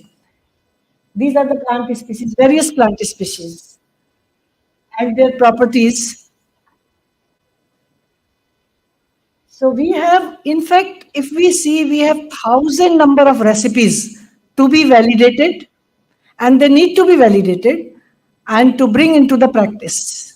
हम लोग अभी westerners का ही knowledge पिछले 100-150 सालों से western का ही journal पढ़ रहे हैं, and to have some good idea, some new idea, our base is the imported knowledge only. We are not looking to our wisdom, our sages' wisdom, science, which is well tested at that time, but we need to validate in the present circumstances. So these all are the plant-based product, and these are also plant-based product, and these are again plant-based products. This is one of the preparation, in fact, Panchmula. So this is prepared with the help of roots of 5 plants. And it gives a good umbrella to most of the diseases. These are those 5 plants. So we need to validate it. मुझे नहीं लगता कि आज तक किसी भी pathologist ने इस पंच मूल को टेस्ट किया होगा. And Surpala wrote in his Vraksha Ayurveda that whatever I am writing, it has been tested. It has been tested. तो या तो हम कहते हैं कि वो झूठ बोलते थे, उसको हम पढ़े ही ना, देखे ही ना, और या फिर उसको हम टेस्ट करें and we replace several insecticide pesticides which is the new R. So these are the plants and very commonly available plants, and these are the products, animal origin products which the sages and saints were used in Vraksha Ayurveda for making the plant protection. So these are all the products easily available. You can use these products. And I think Dr. Beniwal is sitting here. मुझे लगता है ये topic काफी deeply cover हो गया होगा, sir हैं यहाँ पर, तो मैं इसमें बहुत डीप में नहीं जाऊंगी. बट दिस कुनप जल originally made up of this जानवरों के अवशेषों से बनता था, एनिमल वेस्ट से. फिर उसको धीरे धीरे डॉक्टर नैने और उनकी टीम ने इसको मॉडिफाई किया. Now we are having herbal कुनप जल, एंड दिस कुनप जल has been described by various sages in across the time and across the places in various documents. So it was working very well. And the herbal kunap gel, this now we are validating in our universities, and we are getting very good results. We have validated in fruits plant, in spices, in pulses, in cereals, and in paddy crop especially. So the results are very good. So there is need to validate. this further validation work in herbal production. This is the preparation. This I will not discuss here because I think this has already been covered by Dr. Beniwal. This is the modified version of Kunab Jal, this herbal Kunab Jal. I think this is there's a problem with font. No issues. Then I can skip this slide. This was some of the specialities of herbal Kunab Jal, and this is the procedure how we make it. And these are some of the plant material we use in herbal Kunab Jal. These are some of the plant material. And this is the method. We need to apply time and again, every 15 days. Every 15 days, the herbal Kunab Jal is need to be applied. And we treat the seed, rhizome, and soil, nursery. Everything is to be treated with herbal Kunab Jal. Then these were some of the, in fact, this was very interesting one. Some of the formula published in the journal Asian Agri History Journal, and the article was published by Dr. Y.L. Nene. There was a description of some of the very important recipes to control various kinds of diseases. Kunab Jal plus some other practices. So these are recipes, but I will skip these slides. But you can always refer with the organizers. Can you do something to open this? Okay, no issues. Yeah, no issues.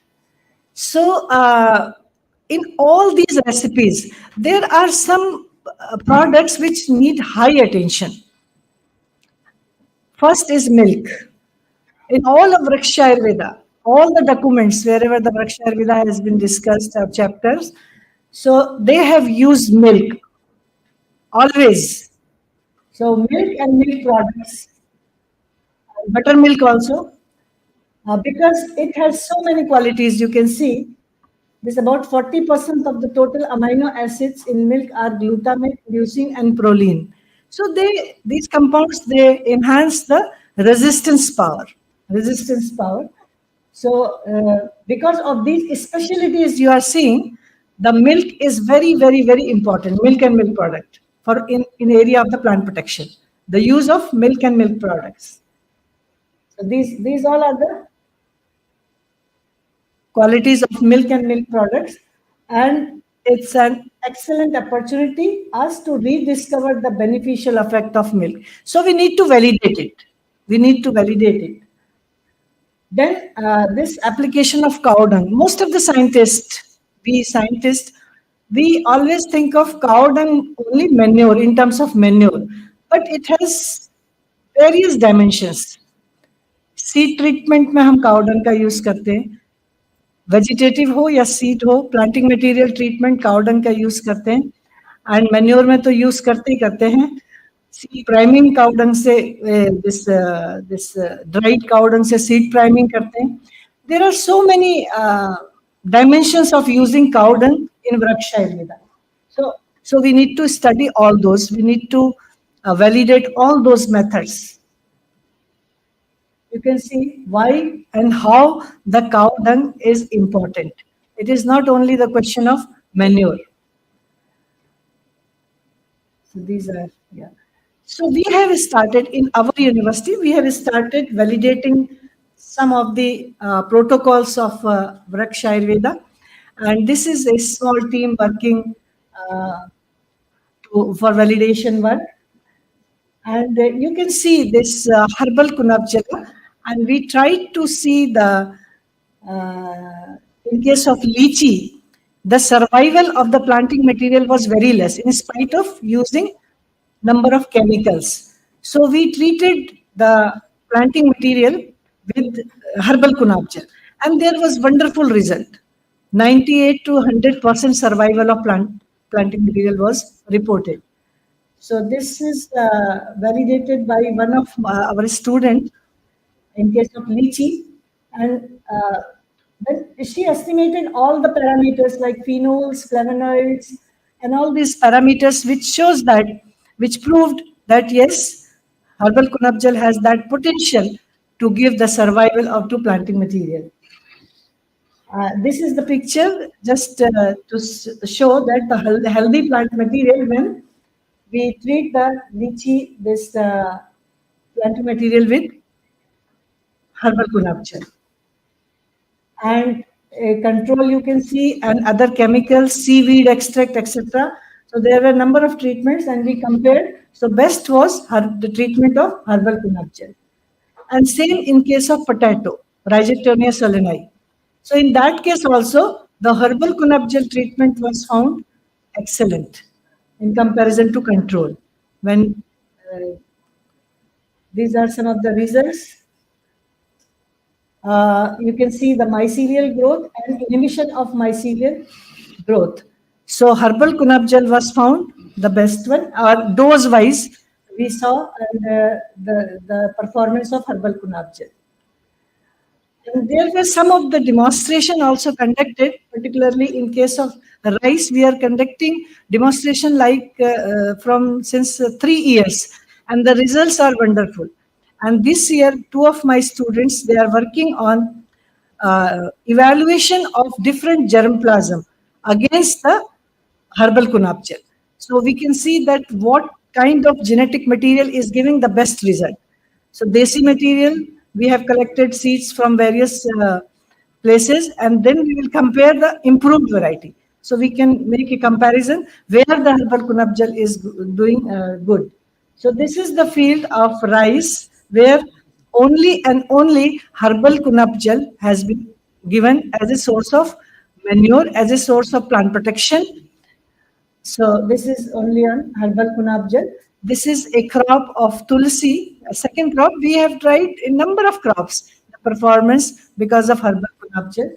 This is again another year, 2020, the results from herbal kunabjal. Different years, we always found the results excellent when we saw the application of herbal kunabjal on the crop.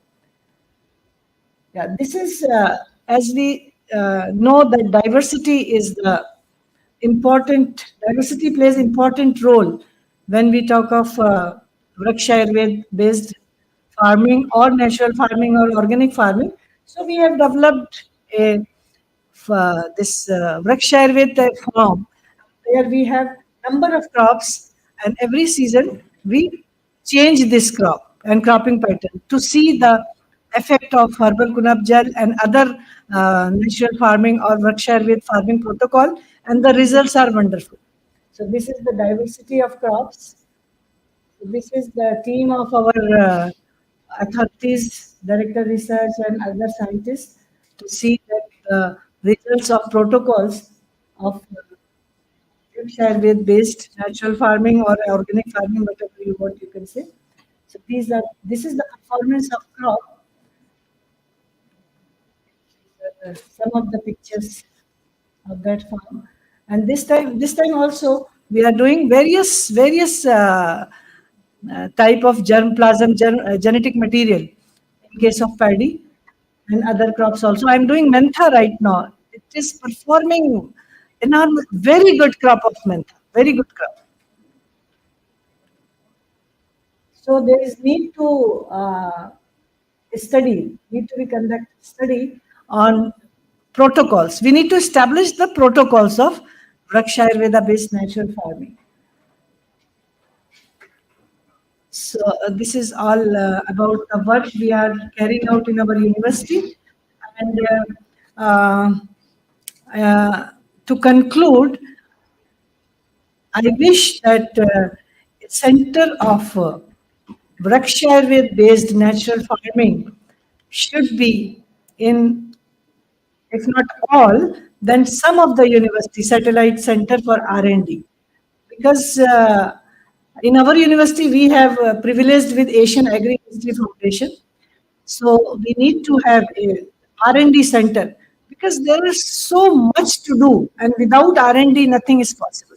Nothing is possible by taking 3 or 4 products. Anytime that epidemic can be held and everything will be shattered. So we need to have number of technology to be validated and number of things to be done.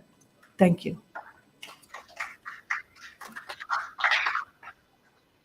Any questions? Yeah.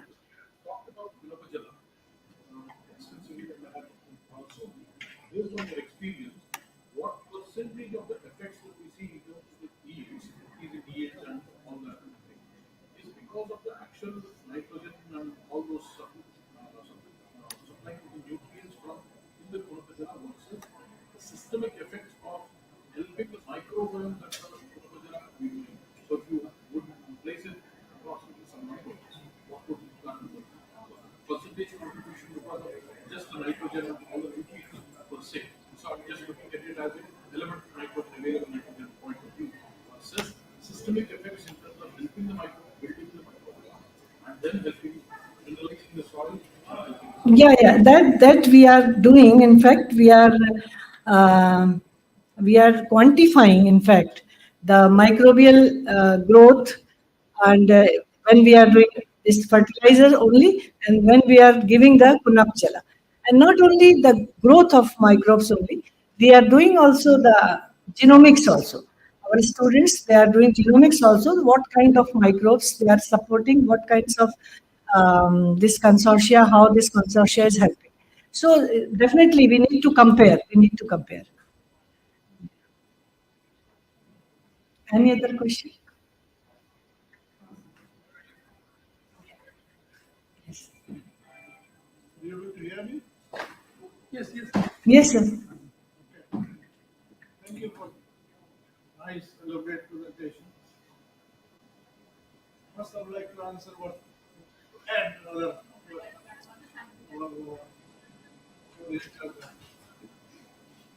yes, it operates both ways. You know, agriculture is all about microbes. Greater the microbes you have in soil, better will be your crop. And that component is provided by the because what you are adding is cow dung or any animal dung. It has microbes. Cow dung will have more microbes. Therefore, it is adding microbes to this one. The second operating mechanism might be that crop jar being a fermented product develops several types of acids, including indolacetic acid, that is oxide, also gibberellins. So that aspect also is also being studied as to how much these substances increase the plant growth. Why is greater tillering in rice and wheat is because gibberellins are being provided by Conabiola to the plants, which will result in greater tillage. Therefore, this is a very interesting aspect. That's where heard me yesterday, today also. Being it and will be over-emphasizing it. The Ministry of Education representative is here, that is all in here. But how R&D on these aspects will not be able to sustain will not be able to have its sustainability in India unless you have research and development put in, efforts made, the expenditure made, cannot have it in long term. It cannot be like fulfilling your dream of wish group. If you want to wish group, you will have to make offers. But in this case, the efforts mean creating facilities to do good R&D, creating and power to do good R&D. And therefore, such a R&D center is essential for enhancing precisely the research on these aspects of the same holds true with the animal science. For example, animal science, because a lot of research has to go into find out what are the mechanisms involved, etc. So the future more elaborate things will come up. Therefore, one more thing that she pointed out, I don't know if you really catch it, that is for traditional breeding is being done, or has been done, it continues to be done, is in high input situations. High input situations, what I mean, it's in synthetic agriculture, as I say. Lots of fertilizers, pesticides, etc. And now there is the same.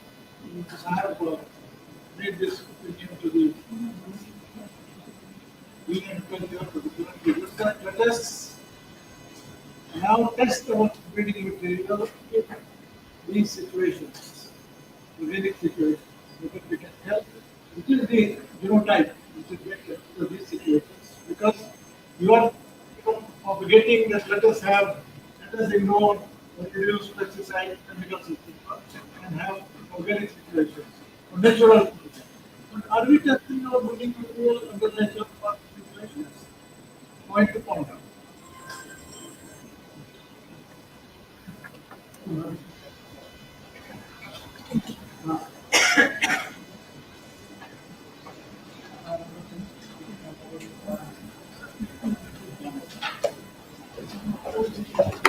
We have some few announcements now, so I request Professor Borua to make the announcements. Thank you very much. This is actually very good discussion, but time is short. That is a problem. Moreover, our farmer friends are waiting, eagerly waiting rather. The cultural performers also waiting. All are ready. They are waiting for us. However, we have last presentations.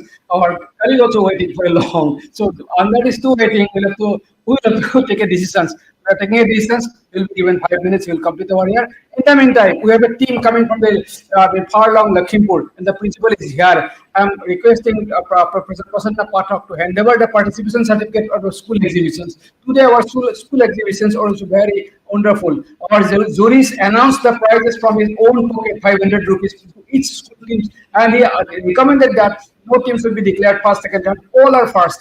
So that also our decisions we have to do it. In the meantime, I request all the kids, please come here, come forward, and take the bunch of certificates, participation certificates from our Insurance Vice Chancellor, Assam Agriculture University. Please.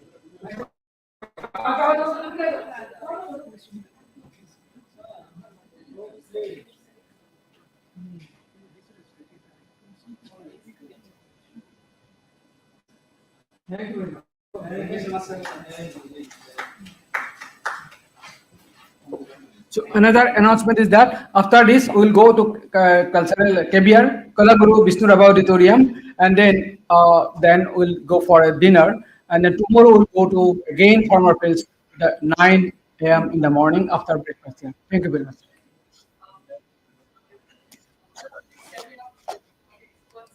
Yeah, today. Okay, experts are very late. I think already some left. No problem. Whoever here will come over here to a group photo. After this, there are 5 minute long presentations. It is injustice. I understand, unfair for you, but still, we do not have any. Means we'll have to. You'll have to take care of this. Thank you very much. Now, I request Dr. Vimal Chaudhary, Assistant Director, Animal Husbandry, and Dr. Yangiseni Meher, Assistant Professor, OUAT, to make their presentation. And I would like to request Dr. Rupam Goswami to kindly felicitate Dr. Vimal Chaudhary and Dr. Yangiseni Meher.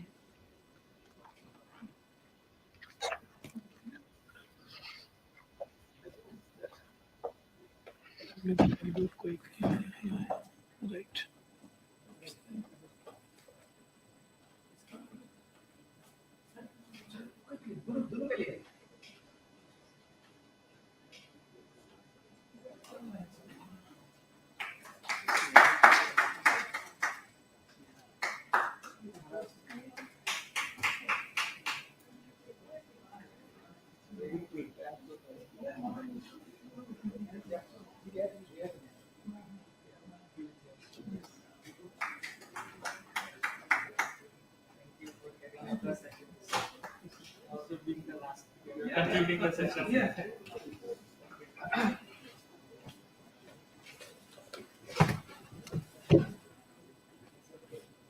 Respected dignitaries and all the मेरे प्यारे बच्चे जो वहाँ पे बैठे हैं.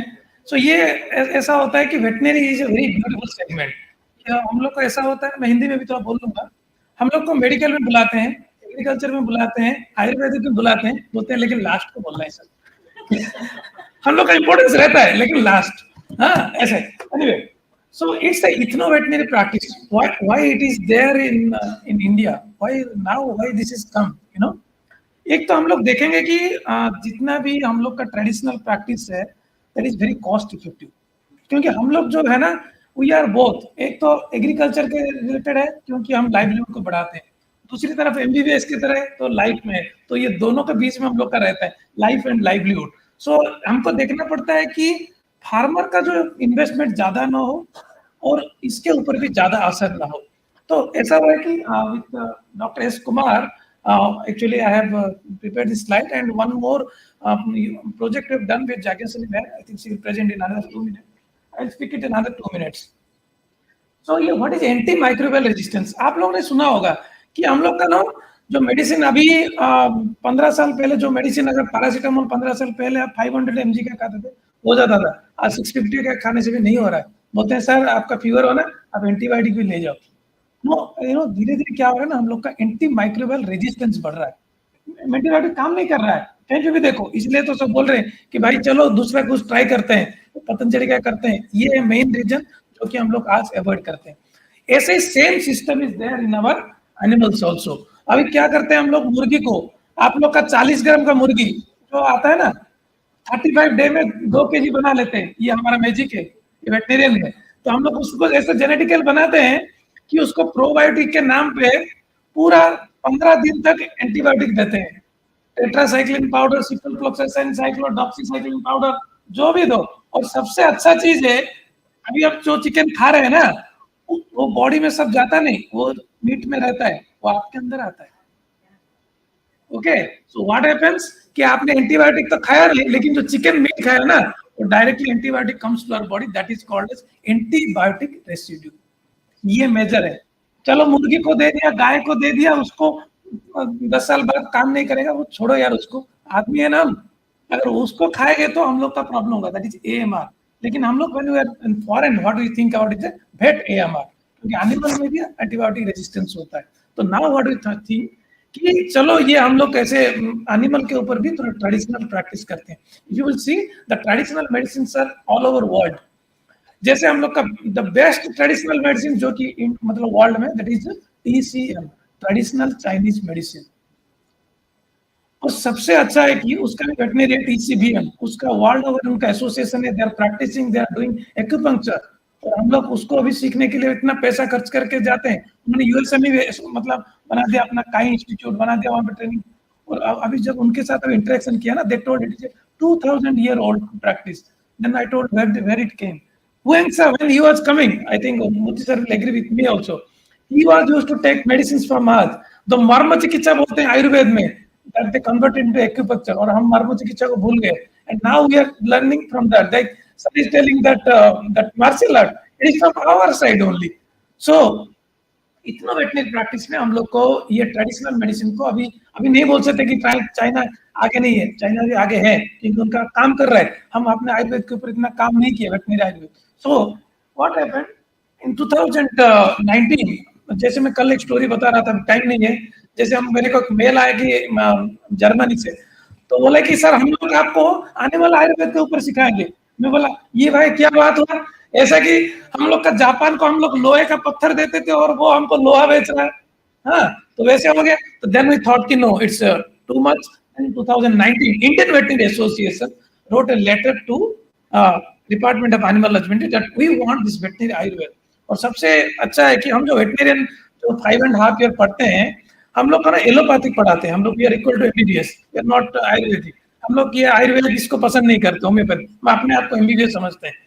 तो क्या होता है कि हमारे वेटनेरियंस हमारे अपोजिट में आ गए. सर ये क्या कर रहे हैं. Indian veterinary association is apex body of 76,000 veterinarians of all over India.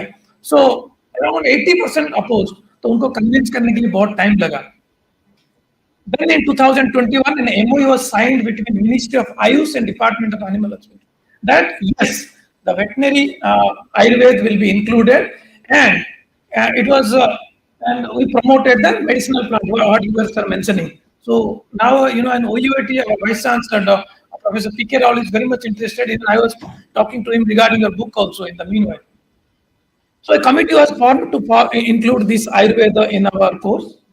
So Murthy sir also know your team is taking the lead in this. So Rajesh Kotecha is there from our secretary. So like this, we were studying this blood, cardiovascular system, everything here. Now we will study the Pancha Mahabhuta, all these things from the next year. In 2023, it is going to be implemented. The meeting is the BCA curriculum, they have included it. So we are going to study these are the things. One medicine that was there, colistin sulfate. It was banned in 2019. You've heard it. July 2000. It was rampantly used in poultry E. coli, and we found that a lot of deaths were happening because antibiotics not responding. Reason, they were eating the chicken. Reason, the chicken were given this colistin. So it was completely banned. And the beautiful thing is, America banned it in 2000, and we banned it in 2019. And America was producing this and selling to us since 2002 to 2019. See? So in veterinary science, we included all these veterinary medicines, gastro, Ayurveda, all these are Ayurvedic medicines included. And this is that the same format what you are seeing. You can get website is there, NDTV COOP Pharma. You can get all the things there. And to my surprise, utter surprise, what Moti sir I was mentioning, all these Pasu Ayurveda, Gaja Ayurveda, Go Ayurveda, Hastya Ayurveda, all these are there in the Odisha State Museum Library. All the Pothi are there, and all that we have converted to e-Pothi, and it is available online also. So I was requesting to our IKS team, and also I will request to other universities also. You can translate it like they are doing some of the things with SOI University. So this is that also Shastra that is written in the Sanskrit. This is Go Chikitsa, it is written in Odia, so we can translate it. And with our effort, like there is a pharmacopoeia is there, where actually, from that only you can, design your medicine. Indian pharmacopoeia and integrated medicine, that is for homeopathy and Ayurveda. Last year in 23rd October, every year on the Dhanvantari Day, they celebrate the National Ayurveda Day. And on that day, they released the formulary of all the veterinary first time. And on that day, around 18 countries all over world, we celebrated it as a World Veterinary Ayurveda Day. So that was my contribution for our Indian Veterinary Association. And these are the things we have done for promotion of veterinary Ayurveda. And Indian Veterinary Association is affiliated to World Veterinary Association, Commonwealth Veterinary Association, Asian Veterinary Association. And we have formed recently the SARC Veterinary Association. Because if you will see SARC, this Pakistan, Bangladesh, Bhutan, everything was coming under our Bharat. So you will find the similarity of medicines are there. Even, they are using the Unani system. Some are using this Siddha medicine from Tamil Nadu. I think Professor Punyamurthy will agree with me. So they are using. So they have some similarity are there. And being an Indian Veterinary Association, we are promoting the traditional veterinary medicine. So what happened? Recently, we have in August we are having the WHO Traditional Medicine Conclave. I will request everyone to participate if get a chance there. On 17th and 18th, last year they inaugurated the Global Center for Traditional Medicine, and 194 countries consented for that. And our director Peter was there. Our PM was also there. Some international practitioners were also there. And this year on 17th and 18th. You can participate there, and there is a special session on also our veterinary medicine, because previously they were thinking it is human medicine, but I told them, so see, One Health means it's three parts: human health, animal health, and environment health. Environment health is basically the plants. So Brucha Ayurveda is one part. There is a forum called the World Ayurveda Forum. It is there in Bangalore. So every 2 years they conduct the World Ayurveda Congress. When they started, they didn't include Pasu Ayurveda. It took a lot of things to put it Pasu Ayurveda. Now we are planning to include this, Brucha Ayurveda from next year. So these are some of the way forward we want, to include, how to take this forward. include these special courses of veterinary Ayurveda so that BMS student can learn. If they will not learn, how we will learn? Huh? So some of the, just a case study of 1 minute, madam, is there.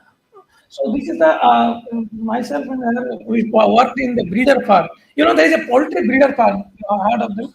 What is this breeder farm means? You are eating the chickens, na? The chickens have both. You come here, na? The chickens have both male and female are there. Okay. So male, from the male we collect the semen and we put it in the female. Have you heard it? Yeah. Yeah. So you might be knowing, but rest of the people think, is it happening really? Yes. We are collecting semen from 0.5 ml and we are injecting it to 10 female birds. So what happens at the age of 18, the bird comes to mature age. If the male is not coming at the 22 age, whatever eggs are coming, that is not fertile. So we are losing because one hatching eggs after insemination. Because whatever eggs we are eating, those are infertile, vegetarian eggs, what Gandhiji told. But these eggs are fertile eggs and these are non-veg eggs, okay? Because life exists. So what happens when it is not coming to properly, not giving the semen quality, what happens? You know, the eggs are infertile and you cannot get the chicks out of it. So what happens? We have veterinarians have always good ideas with that. We have one injection called as testosterone ethanol, depth force. We give it to the male birds and immediately semen will increase after 15 days. Okay, so we have, okay. So like this, we collect the semen from the female birds and we inject to the, we collect from the male birds and we don't call it semen, we call it milking, milk from the bird. See, new terms. Okay, and we inject it in the females like this. So what we did in a poultry farm, there are 60,000 birds are there, and around 300 birds we found out that they are not male birds, not milking. So we found 3 groups: T1, T2, T3, because that is the experiment. T1 is the control group. T2 we get the injection. T3 what we get that organic one, that one, the green gram and all these things. So see, what I found that yes, it is increased. You see, this is the thing. This green gram, it increased the process of spermatogenesis. It increased the sperm. Onion, it increased the testosterone level, and garlic increased the epidermis. And we found that when we did the reverse pharmacology, we found that these are the phytochemicals present in that which helps in these things.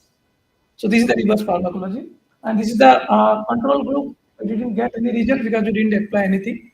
T1 injection, see 0.4, after that it is decreasing. But in case of our organic thing, ये थोड़ा बढ़ रहा है अच्छा. तो मैंने ये बोलता है कि ये काम नहीं करता. But if you do have alternative, so why will go for that? So that's my thing. Yeah. Okay. Thank you. So we have also a journal called the Indian Veterinary Journal because it is publishing since 1924. And Indian Veterinary Association is the oldest association. It started in 1922. So request if someone is interested to publish article, they can send us. And it is a Scopus indexed journal. And for all the Indian authors, there is no processing and publishing fee. So agriculture we do publish because we are all working on the interface also. The frontier areas like biotechnology and all these things. If it is related to animal, we will definitely have. Thank you. Thank you all. I think that there will be no questions because either people are convinced or confused. No. Whole convincing. There is no question. It is not that confusing and not convincing, but it's a very interesting. And unfortunately, maybe it is at the last hour. But we will be here with us tomorrow also. You will get many questions. It is there. Just take 1 minute. These are some of the books we have published. Let's say, going to Panchagam. So these are done have done research with different universities. Some with Assam University also they have done. Yeah, Manado, they have done. Some they have done with Panchagabya, the Kanchikuram, they have done. And we are having a vision document 2022. And as Madam Anuradha Madam was saying, Vision 2047. That was promised last year. And this is a book written by Dr. Balram Sahu, which was written in Korea and in Hindi also. So you can also get it on there and it's at the number of. And regarding the PDFs of this, you can get on the website. This is the thing. All the details and everything is there. You can use it and you can get the result. said that Mukti sir was telling that in Odisha, we are promoting our agriculture and allied sector. If you are anyone from India, if you are an Indian citizen, you can go and invest. You provide the land and you provide the money also, loan also, and up to 1 crore you will get the subsidy. Under our agriculture, horticulture, we are having 92 schemes. Any innovative project also. Great. Thank you all. Great. I have a selfish request. If your luggage will be heavy, you feel this hard copy, our IKS center can honorably keep it and for our use and with all the your due acknowledgement to your center. Thank you very much. So actually, Aslesa was here yesterday and today also. And now, when she was preparing her vote of thanks, she just uttered, "Who will thank me?" I said that I am coming to give you the vote of thanks instead of Aslesa. Really, Aslesa has done a great job since morning, even yesterday. And she has not felt any, fatigue and tiredness. We first, thank you, Aslesa. Great job. And then also it is my part to thank all of you, all the presenters coming from all the institutions. Very thought-provoking presentations are here, and definitely it has fulfilled our aspiration and expectations that we thought. And this is really a great moment for all of us. And we will be this will be a forum for us now to take it forward. Whatever a recommendation comes, we'll be part to it. Maybe many communications, many emails you will get from the IKS or Police Ministry of Education, as well as from us, so that refinement of those policy matters are there. Your participations will be really deeply acknowledged at all stages. I also, deeply express my gratitude to the participants, particularly I have seen our very beloved Kannaka farm representatives, Mr. Newar. Newar is here since morning. Actually, he has noted he is the beneficiary because he's a real farmer. He has noted he has come from this Kannaka Bahumiki Prokop, and he has noted I have seen very sometimes he has also translated itself in his own language.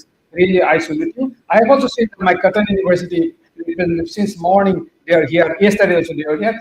Appreciations.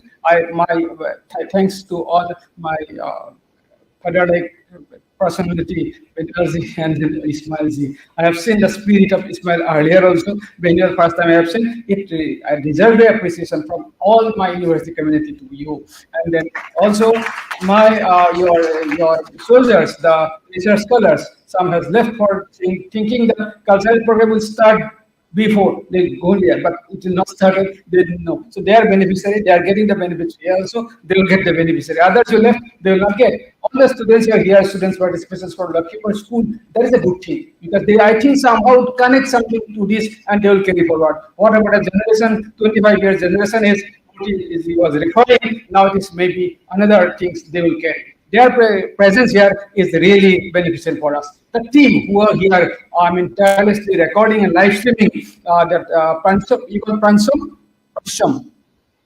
the team, Prasham, Sangam and Prasham. Yeah, did we have both the team. Also, we appreciate you. We thank you that you are here for connecting, capturing the event. Whatever the events are here, we thank you. We also thank our team here, the IT team, as well as our colleagues who will be taking care of this hall. And then one person who really had many conflicts with me last 6 to 7 days. He is a good friend of mine, but he never thinks that I am his good friend, Dr. Solen Deka. He's sitting here and he's capturing photo, and he has taken all pain to managing this hall as well as other hall. If any problem, any deficiency, blames go. If everything is God credit comes to me. He thinks like that. He thinks like that. No, in fact, credit goes to him only. I have no hesitations to tell it at any forum. He's very clear. And another gentleman, today I will not name his because he's Rupam Goswami, I can name him. Really, day and night he's working for him. All the silent work, all the communications, everything is doing. So many other teams are also there. Today I will not name, tomorrow I will name. So I can thank all of you from this, core of my heart.